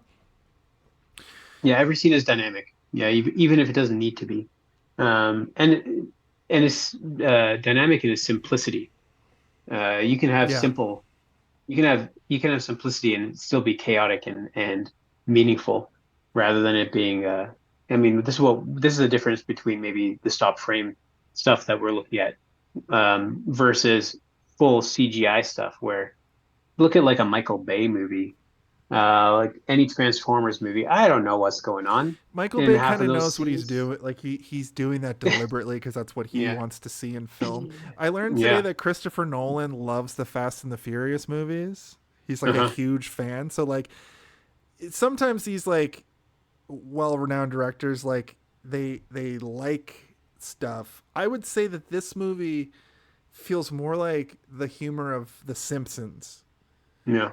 You know, where it's all like double speak and little gags and like really hard hitting jokes that aren't blue, aren't like they don't have to swear, they don't have to have violence. It's just it's good stuff. It's and they're deep. They're like the jokes that happen, and then like a couple of seconds later, you're like, ha! Yeah, grenade jokes. It just like it has to sit with you for a minute. Yeah, and I mean, I think that's what I enjoyed about the scene where the daughter meets them. She like bends over, and then this kid appears. Yeah. Very good. So up on the mountain, they make haste. They find the Bigfoot steps. They find an actual Yeti. They're taken kind of hostage, and it's not looking great for our crew. And we get the first. We see the ice bridge for the first time, which is one of my favorite things I've seen in a movie in a minute. Yeah. And they're taken to, I guess, the queen, who is, what's her face? Let me just pull this back up. It's Emma Thompson. Emma Thompson. Seconds. I was waiting. You were taking too long. Yeah, no, that's my bad. Also, we should say that Stank is Timothy Olyphant. I forgot. He was another one that I was trying to like put my hands on. Trying to figure out. Who wouldn't want to? Who wouldn't want to put their hands on Timothy Olyphant? He was perfect. He did a great job at being like that, like, you know, that foil character. And he also has some pretty funny moments, like when he's threatening the old lady and he's got the gun pointed at her, and then Stephen Fry is like, "You mustn't threaten the old woman," and he's like, "The chicken," and he like raises the gun slightly to the chicken, and then she says, "What chicken?" What chicken? Yeah. So good. That might be my favorite gag, because I expected it to be like, you mentioned the chicken and all hell breaks loose, but the fact that she doesn't know it, like I almost want to know more, but I also don't, because it's just so perfect that it's another subversion. I think that's going to be a theme through all four of these movies, where they set something up and the payoff is like so far from what you thought it was going to be. Paranorman does that, like has like four twists in it that I did not see coming, you know? Yeah, it was very good. I mean, the chicken on the grandma's head, you know, without thinking too much about it, what is the point as a gag? They made it work really well. Subtextually, you know, what's on grandma's mind constantly. And then you can start to think about all the little funny ways that it doesn't even really mean anything to the viewer per se. But I wonder what was happening in the writer's room when they're building these characters, and how much of it is kind of a nod or an inside joke to the process that the team is a part of. And I know that stop frame films often have those Easter eggs that are just, or those inside jokes even, that can never be understood by the viewer, and they're not meant to be understood by the viewer. They're strictly for the people who have made the film. But that's how smart it is. It transcends. Absolutely. That. Yeah. And it is great. We're all going, what the hell does that mean? Well, I mean, we've talked about this chicken quite a bit on this podcast alone. And to explain this joke to somebody, it doesn't sound funny. No. Like if you're to be like, and then there's an old lady and she's got a chicken on her head, and it's hilarious. Everyone's like, why is that funny though? And I'm like, I don't know, but it really is. Yeah. Nobody knows, but it's provocative. Threatening it, and like it's there. And it's funny. I don't know, man. So up on the old ice hill, I love the look. I love the blues and whites. It reminds me of like in a video game when you finally get to the ice like level. Them going up the hill. I don't know if you guys played Final Fantasy X, but as they go up the hill and they get encountered by the Yeti, reminds me of when you meet you have Kamari on your crew. I thought you were going to bring up Uncharted, where they literally go to Shangri-La and fight Yeti, but... Oh, no, I haven't. Well, spoilers. I've only played the first... game came out like 20 years ago. That's fine. That doesn't matter. Oh, speaking of which, Tim in the chat says Frozen would be dope with tons of guns. Yeah. That's probably true. Yeah, it's true. We'll pass that note on. Elsa just has fucking double... Bob Iger, listen up, brother. Yeah. It's got to be a gun made of ice, though. It's true. Some sort of ice gun that can get through TSA. Uh-oh, Jeez. ideas. Yeah. Cancel again. How do you speak English so well? How do you know that we aren't speaking Yeti? Yeti was a funny line when they meet the queen. Yeah, they never answer it either. It's just like that's just what we speak up Yeah. here. Don't ask me again. Yeah. Well, I think that's again, it really is like a meta joke of the whole I'm the colonial Yeah.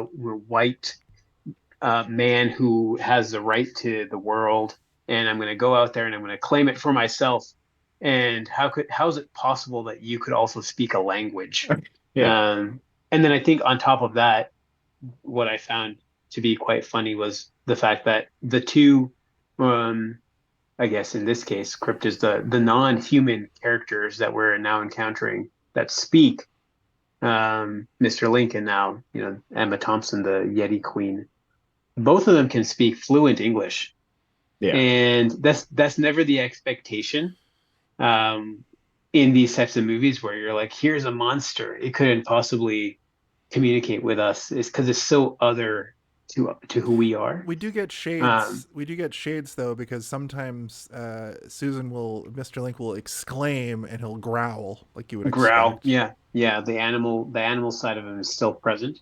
The natural side of him is still present, which I think again it speaks to his innocence in those moments where he's like, I'm still this like wild creature on the inside, and I know how to access it, or sometimes I don't.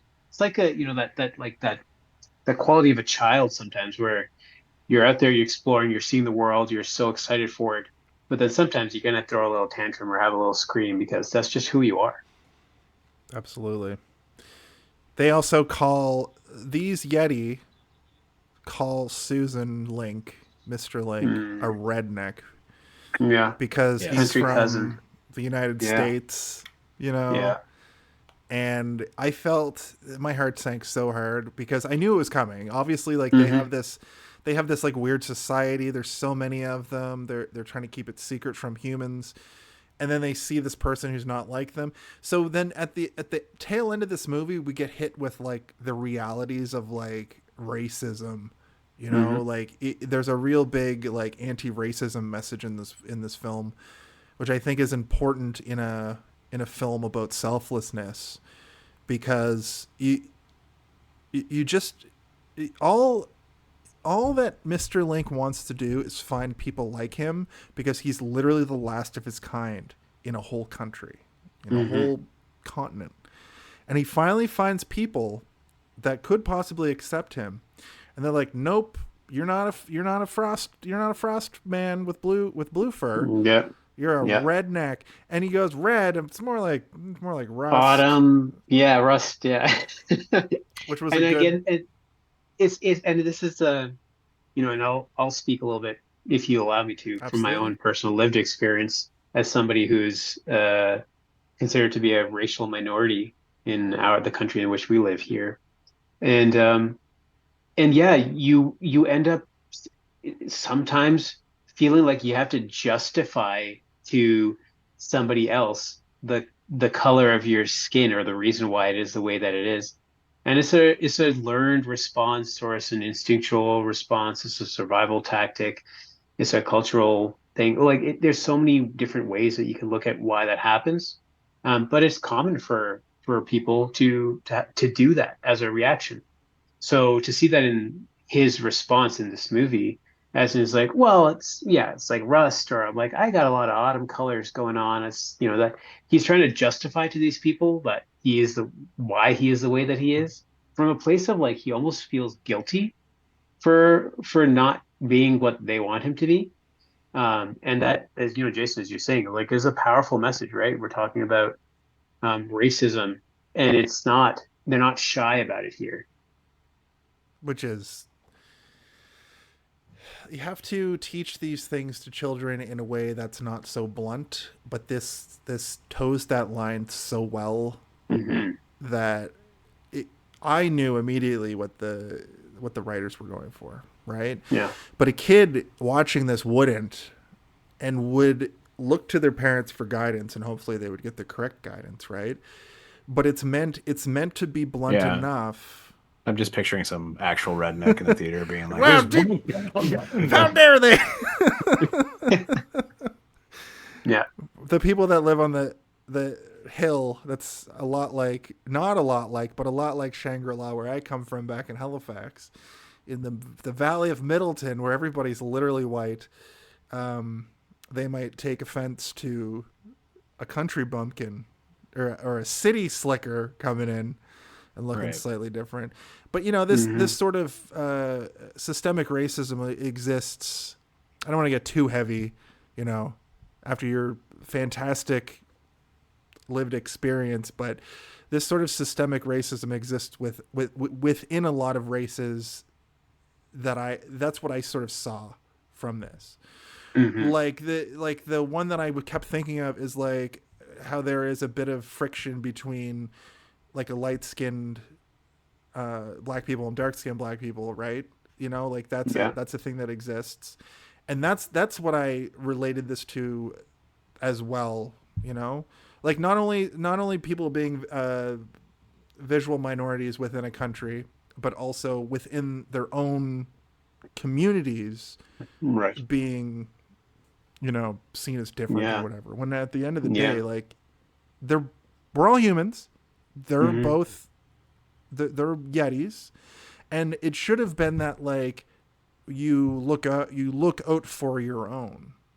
But but there's this weird, like, you get this weird sense from these Yeti groups that they've been disconnected for so long and trying to protect this Shangri-La. Right. Now, don't get me wrong. This valley, when they show the valley, I was like, oh shit. Yeah, you gotta protect this valley. But protect it from humans. Yeah. You know what I Well, I mean? think that was the thing that, obviously the metaphorical racism is prevalent, but then she also is lumping him in with them, right? She considers him to be more human than Yeti. Yeah. And just by association, like she hasn't taken 1 second to get to know him or understand who he is before casting this judgment where it's like, well, you're with them, so obviously you're part of them, and that makes you one of them, so you're not welcome here. But you're also not welcome to leave, so we're going to put you in jail. That's right. Yeah. Well, this is where I think the intersection of this sort of narrative about racism starts to mesh well with the whole point that is established right at the start of the film, which is Lionel is wanting to join this league of gentlemen and be accepted. Mr. Link is wanting to go to Shangri-La and live amongst his kind and be accepted. And now in this moment, it's very clear. The Yeti Queen says to Mr. Link, there is no place for you among us. Yeah.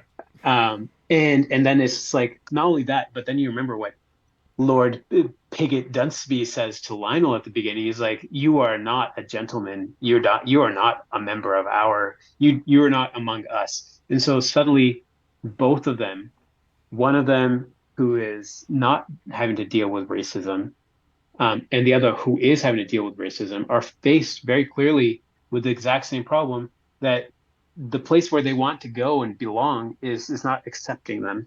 And so now they're tied to that very, very clearly. And we see that this transpires through a little bit of exposition.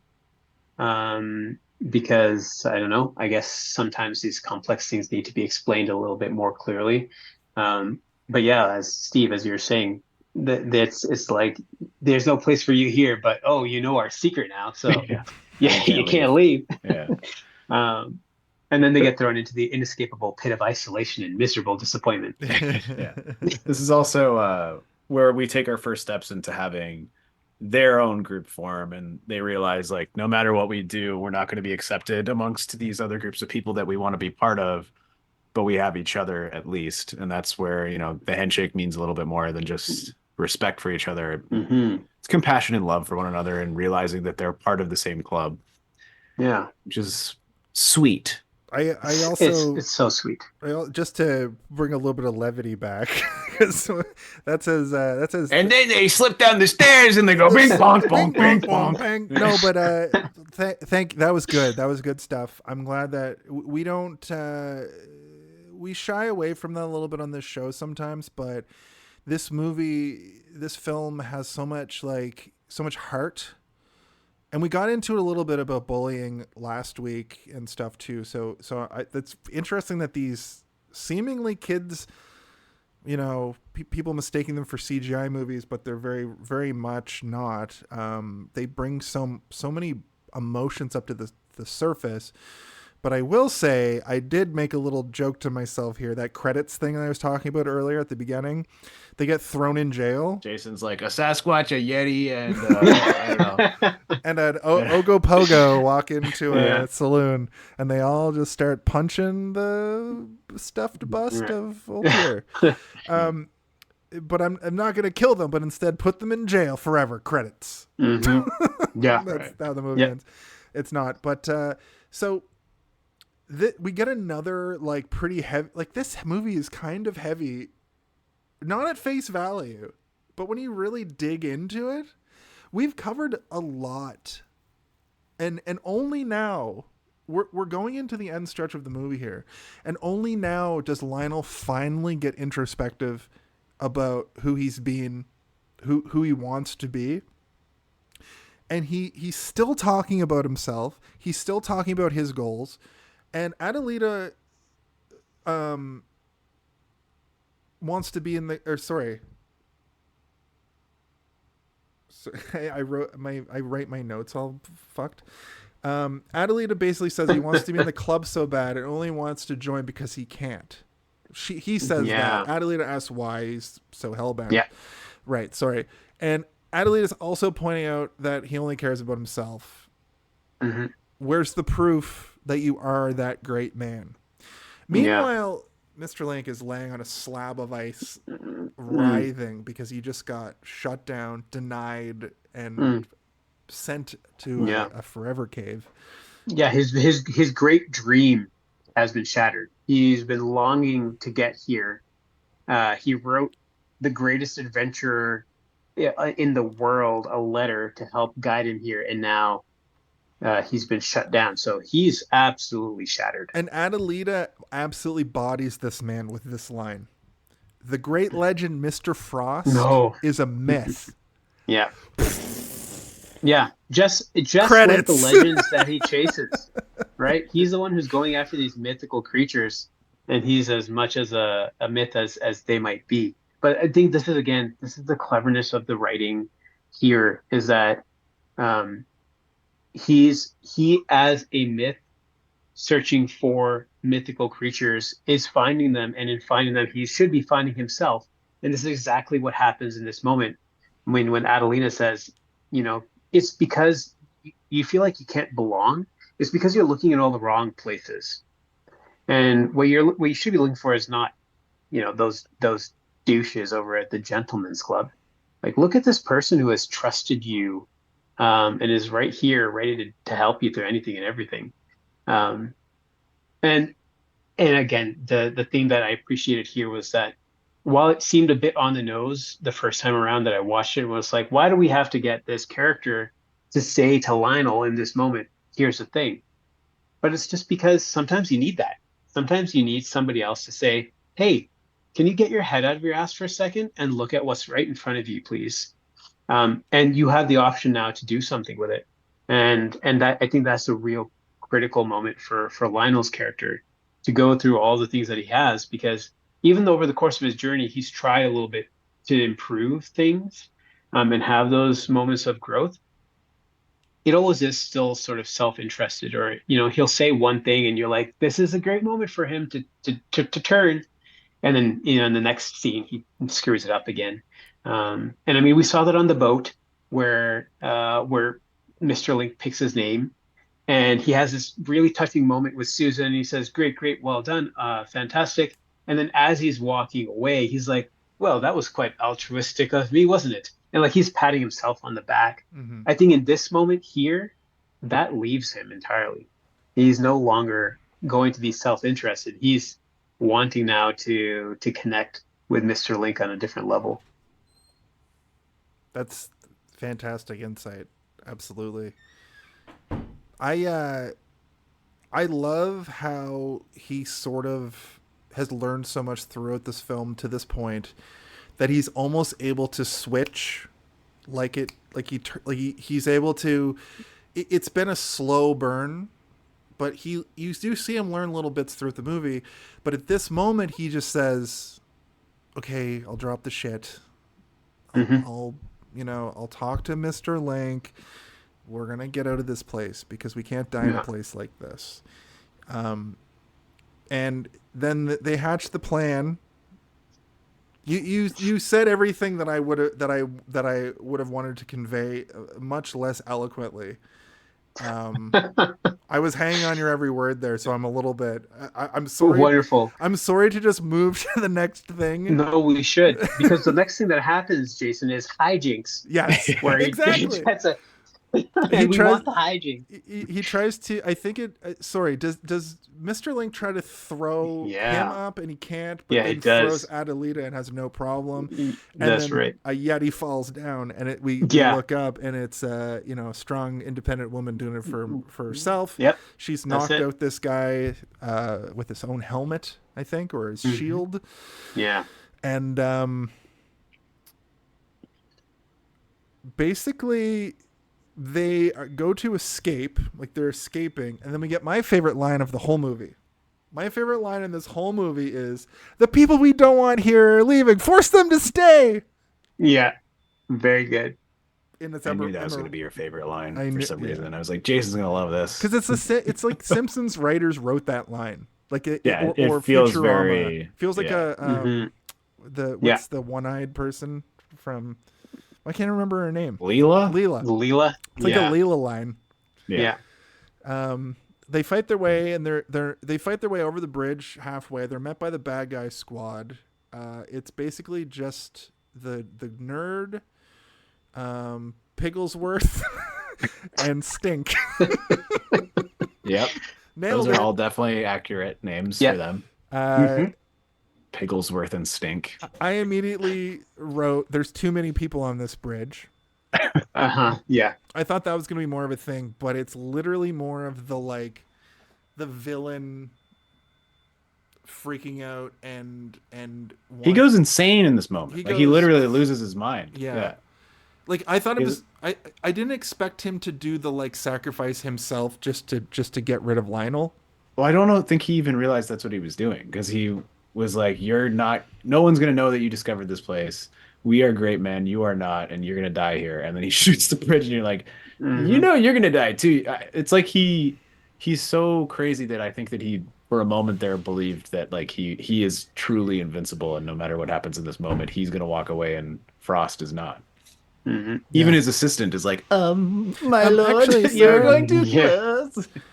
Well, he perishes first, I think. He does. Followed by Nerd, as you called him. Yeah. His assistant. Which I think was, if we consider that to be a death in the film, one of the saddest deaths, if not the saddest death. That was the one film. that I was like, that guy should have survived.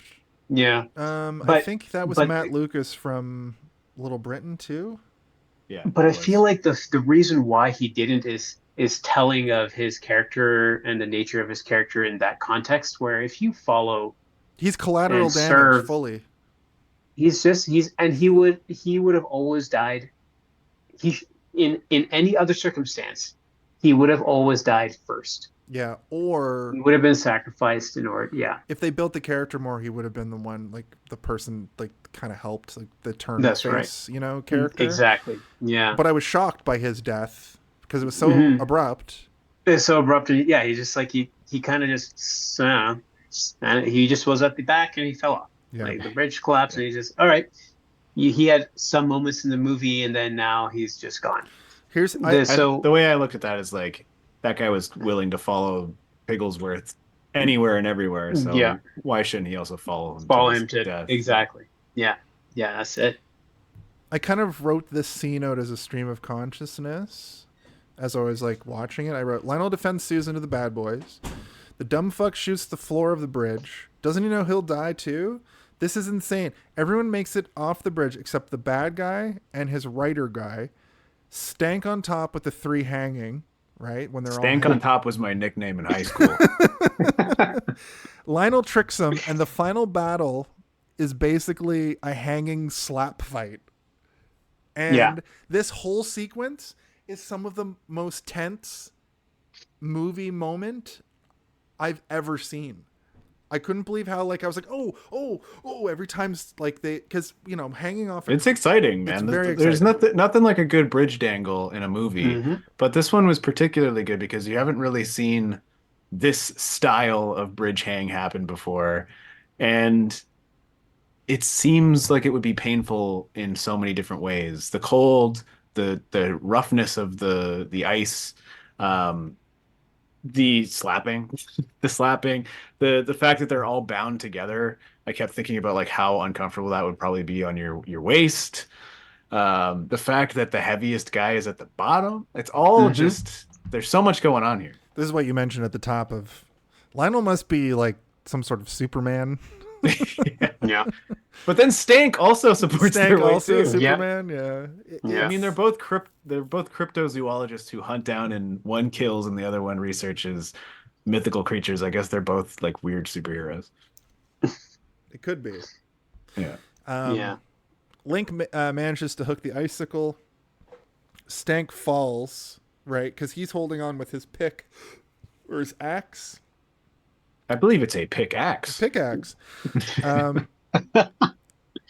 So this tussle I think, like, if I'm gonna recommend this movie, I recommend it for this final 10 minutes. You know, it's so good. And I don't want to just like explain what happens fully, but basically they're dangling and a bunch of shenanigans occur.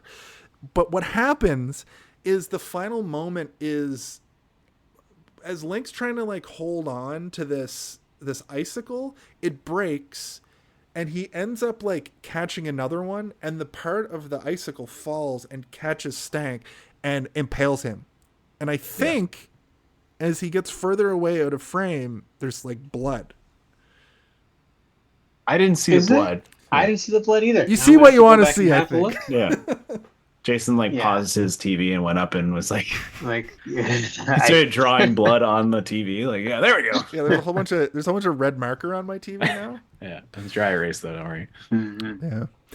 Yeah.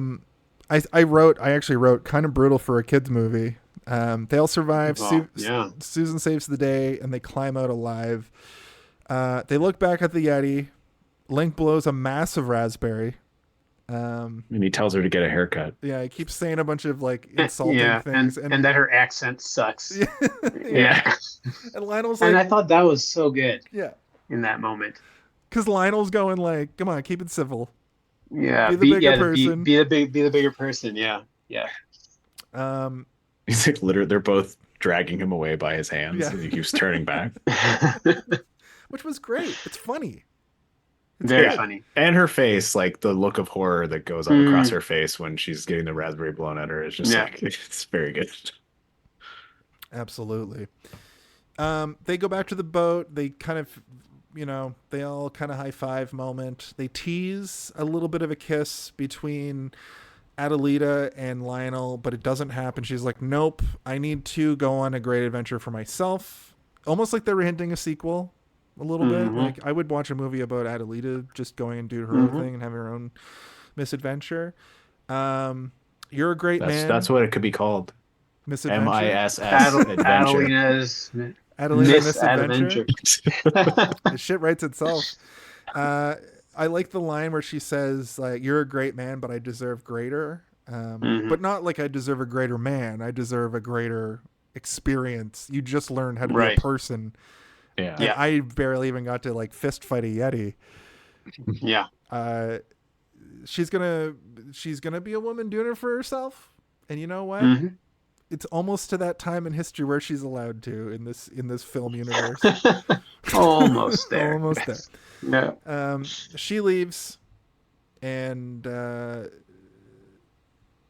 I've been there before. Oh yeah, as she's leaving, you know, Link is like, I almost got kissed once. I mean, I haven't, but that's how I imagine it would go down for me too. I've been there before. That's how he. Yeah. Yeah. And the next adventure that they set up is the Fiji Mermaid, which is, of course, was proven to be just a monkey, or a monkey stapled together with a fish. Yeah. With a fish. Yeah. And then frozen or freeze dried.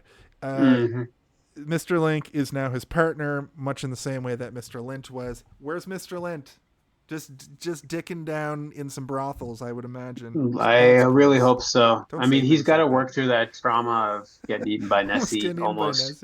Yeah, come on. So that's the film. Essentially, we get a great credit sequence where it's just sort of, you know, well animated, kind of showing their names, and there wasn't like a post credits, but there was like a drawing of them, sort of. That was nice. Yeah, it's almost like they're going through a bunch of notes and blueprints and maps and all sorts of fun stuff, adventure-y things.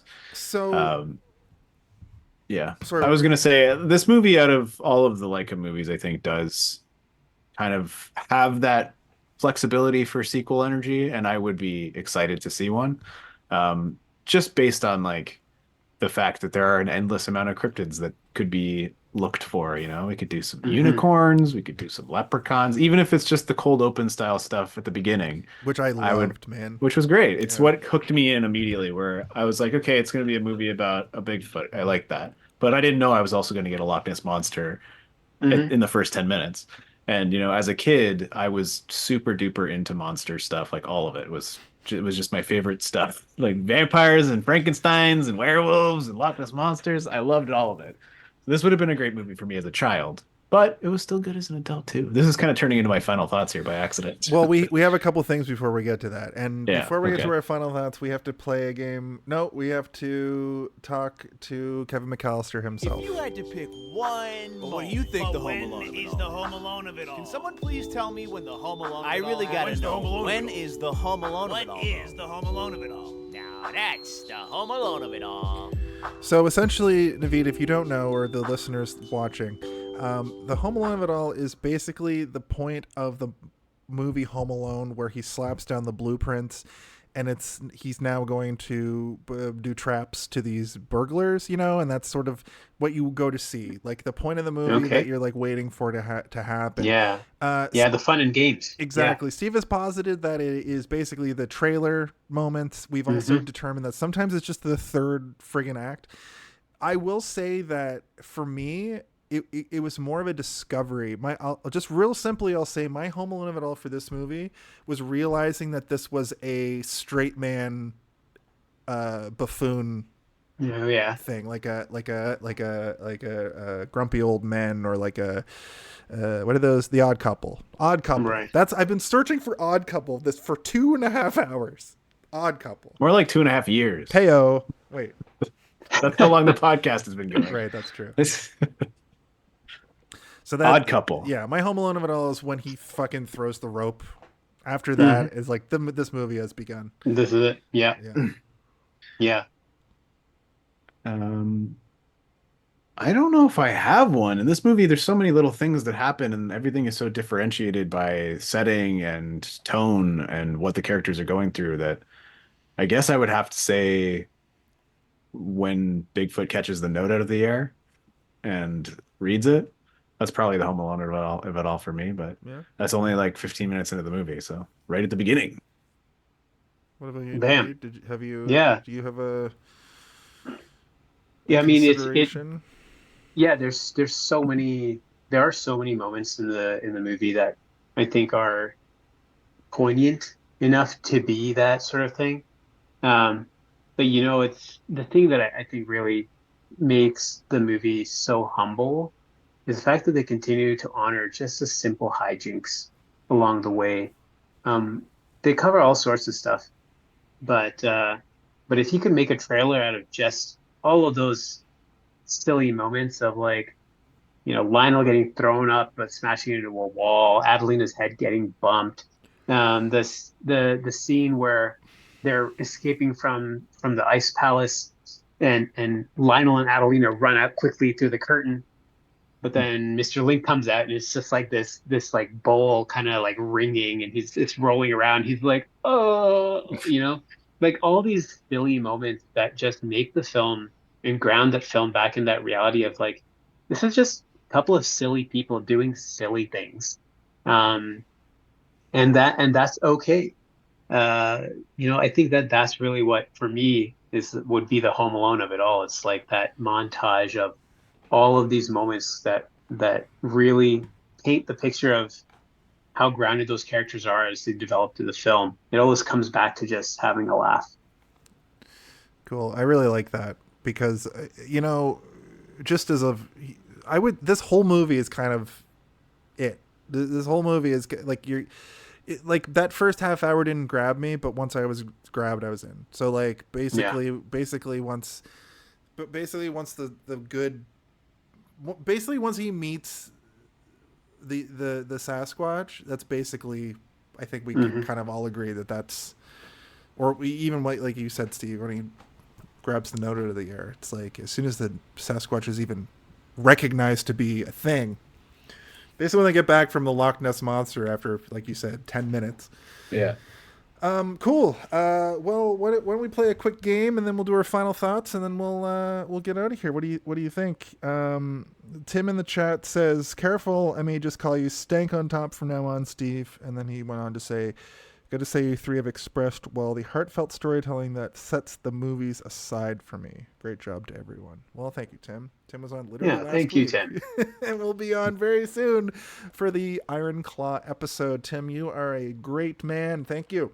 But now we're going to play the greatest game show in the history of the universe. It's time to play Guess the MPAA. Hello, everybody. My name is Mystery Linkson. Mystery Linkson is my name, and I am the host of the greatest game show that happens on Twitch each and every week at 8 p.m. Eastern Standard Time. I forgot that the show turns into a shitty radio station during this segment. 8 p.m. Yeah. Welcome to Piss Radio. My name- PISS FM. Piss FM. My name is Master Linkerson, or whatever the shit I just said. Linkerson? The game is simple. I give you... You're guessing a 5-digit number. It's the certificate rating for every movie. Every movie has a 5-digit number rating. It started at 1 in like the 1920s. At this point, this movie is at 51. I just want you to guess the next three numbers, and I'm going to tell you higher or lower. So you just need to give me a 3-digit number. You should get 2 guesses. Naveed, you're the guest. You go first, and we'll start it there. Just 3. The first 2 numbers are 5-1. I don't know. That doesn't help you at all. So, I mean, what I can only assume from a statistics and probability perspective is I should not guess 5 or 1 again, and I have a funny feeling I'm going to regret that. But I'm going to go with just a classic 0 to start off that sequence, and then end it with a solid 6 and an even more solid 9. I see what you did there. So. Your guess is 51069. I'm going to tell you right now that it is higher. Steve, what's your guess? Oof. Higher than 69. Oh, man. Well, I guess I'm going to have to go with the predictable 420. It's higher than 51420. Naveed, what's your final guess? God. Higher than 51420. Okay, let's go 51111. Wait, I've gone the wrong way. I need to be higher than 420, don't I? That's right. Yeah. The second number. So 51515. Higher than that, Steve. What's your final guess? The way Naveed read his number, it really confused my brain there. What was his number? It's like 51515, I think. Something like that. Okay. I'm gonna go with the devil's number 666. It is. Oh!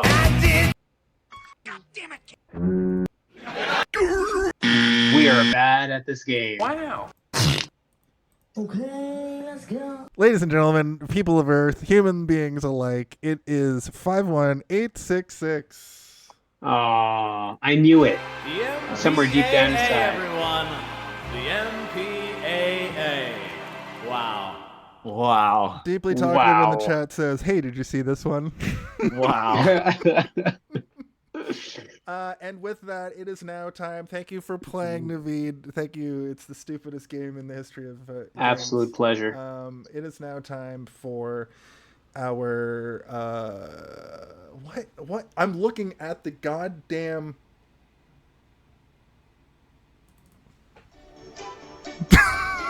It's time Sorry. for our final thoughts. Gee whiz. Hey, did you see this one? It's time for our final thoughts. Basically, just give your final thoughts, and if you have like a rating, whether it be like serious or jokey, hit us with it. And of course, just like at the top of the show, our guests go first. So Naveed, hit us with your final thoughts. Oh boy. Well, let's keep it short and sweet. I think we've sort of shared how much we enjoyed this movie. I think the thing that really summed it up for me was doodly dee doodly doo boop boop doop doop doo. That song at the end of the film really just wraps it all up with a tidy little bow, because it just comes back to it being about two guys out in the world having fun, learning together, and not taking things too seriously, even though there's a lot of serious stuff going on. So, that for me is kind of the short and sweet of it.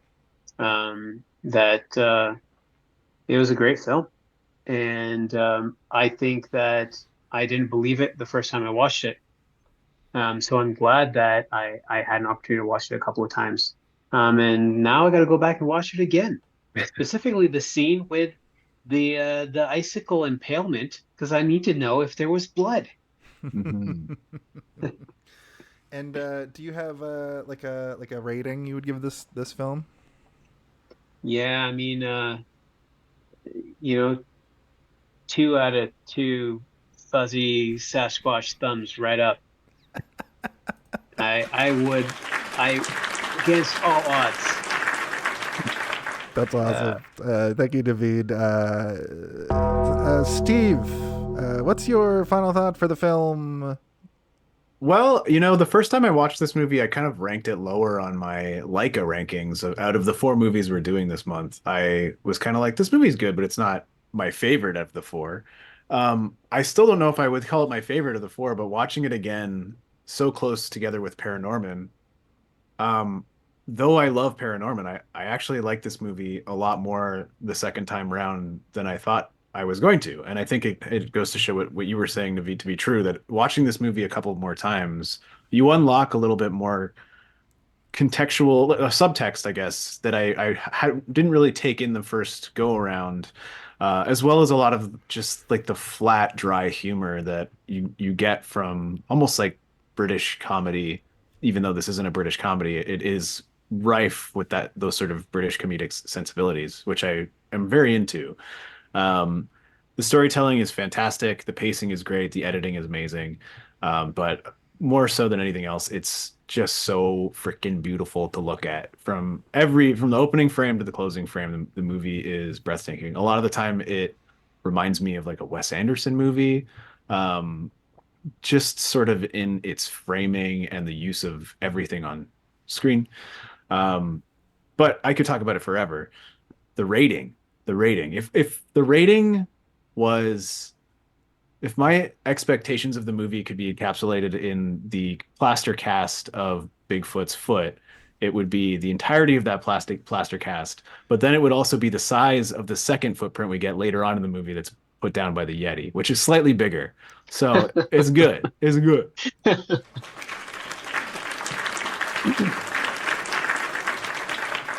Thank you, Steve. For my final thought, I made a mistake. So just a little spoiler. I did write down that I gave it a 3.6 out of 5, but I actually like Steve liked this better in retrospect. especially through talking about it, than Paranorman, which I gave a 3.8. So with that in mind, nice story about not being selfish and being a more selfless person. I thought it was going to go one way, and I was pleasantly surprised how it changes around when they get to the saloon fight bit. I thought the textures and animation were a lot better than Paranorman, but I suppose that's 6 years difference in technology and like learned animation style. The score I found to be a bit generic, but that's like my only real nitpick. Zach Galifianakis was genuinely funny as Susan Link, and I would watch another adventure of theirs. So 3.9 out of 5, because I need to leave room for Kubo, which I'm predicting to be one of my greatest movies, and also Coraline. I'm worried you're hyping Kubo up I'm little doing bit too hard for yourself. I think that I might be, but it looks so fucking good. I give this movie one lovable rust-colored Sasquatch out of a whole utopia of asshole blue frost dickhead yetis. Heart warmed. Thank you. I love that.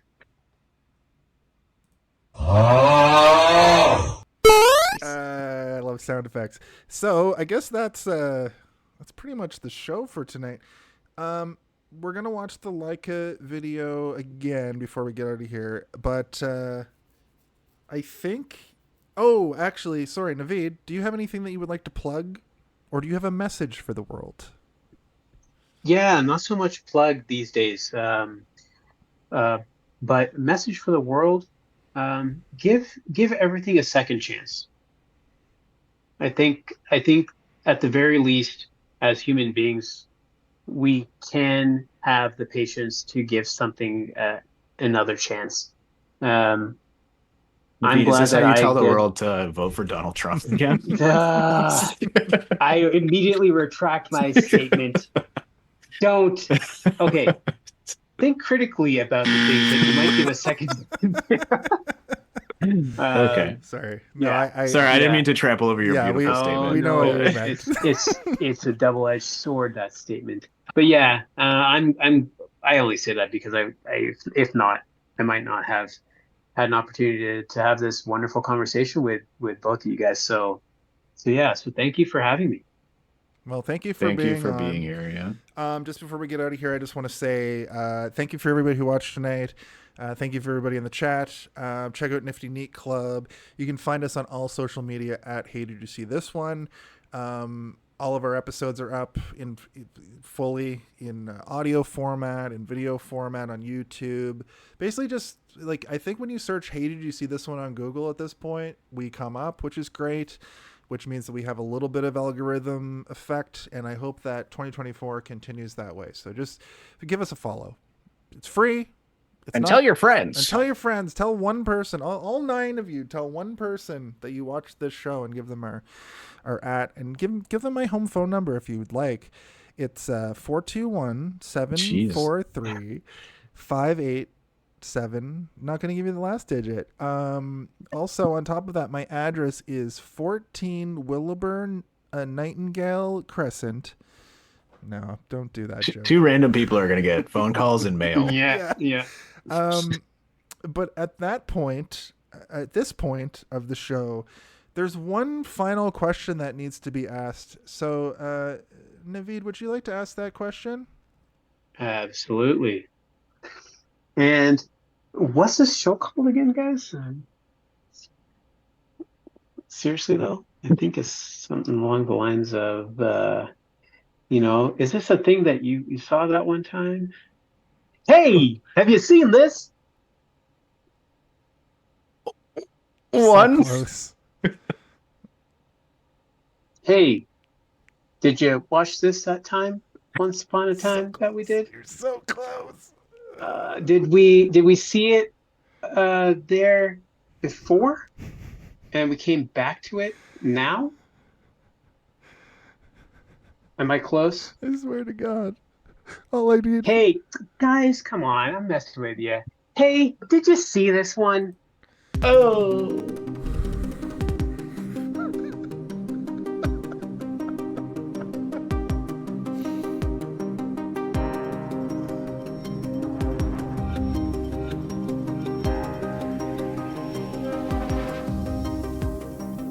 In a world where creativity is buried and dead, a mysterious movie studio lies in waiting, tinkering away with the tools used for captivating audiences, with heartwarming stories crafted through the exquisite art of stop-frame animation.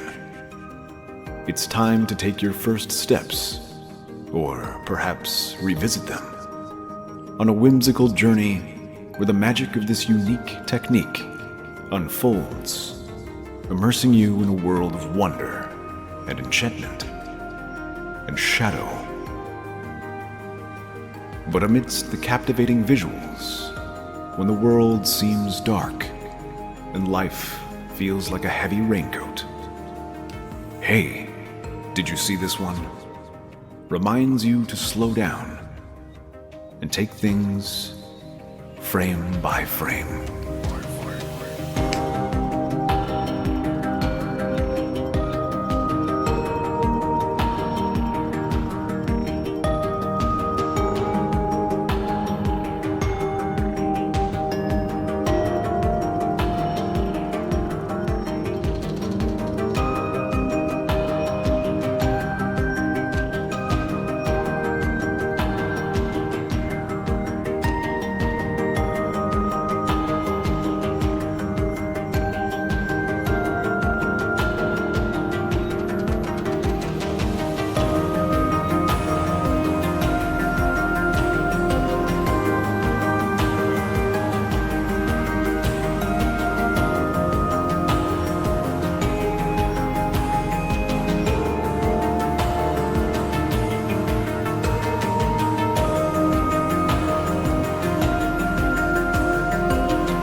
Oh, wow. I felt like I was gonna barf that whole time that Naveed was trying to remember the name of the show.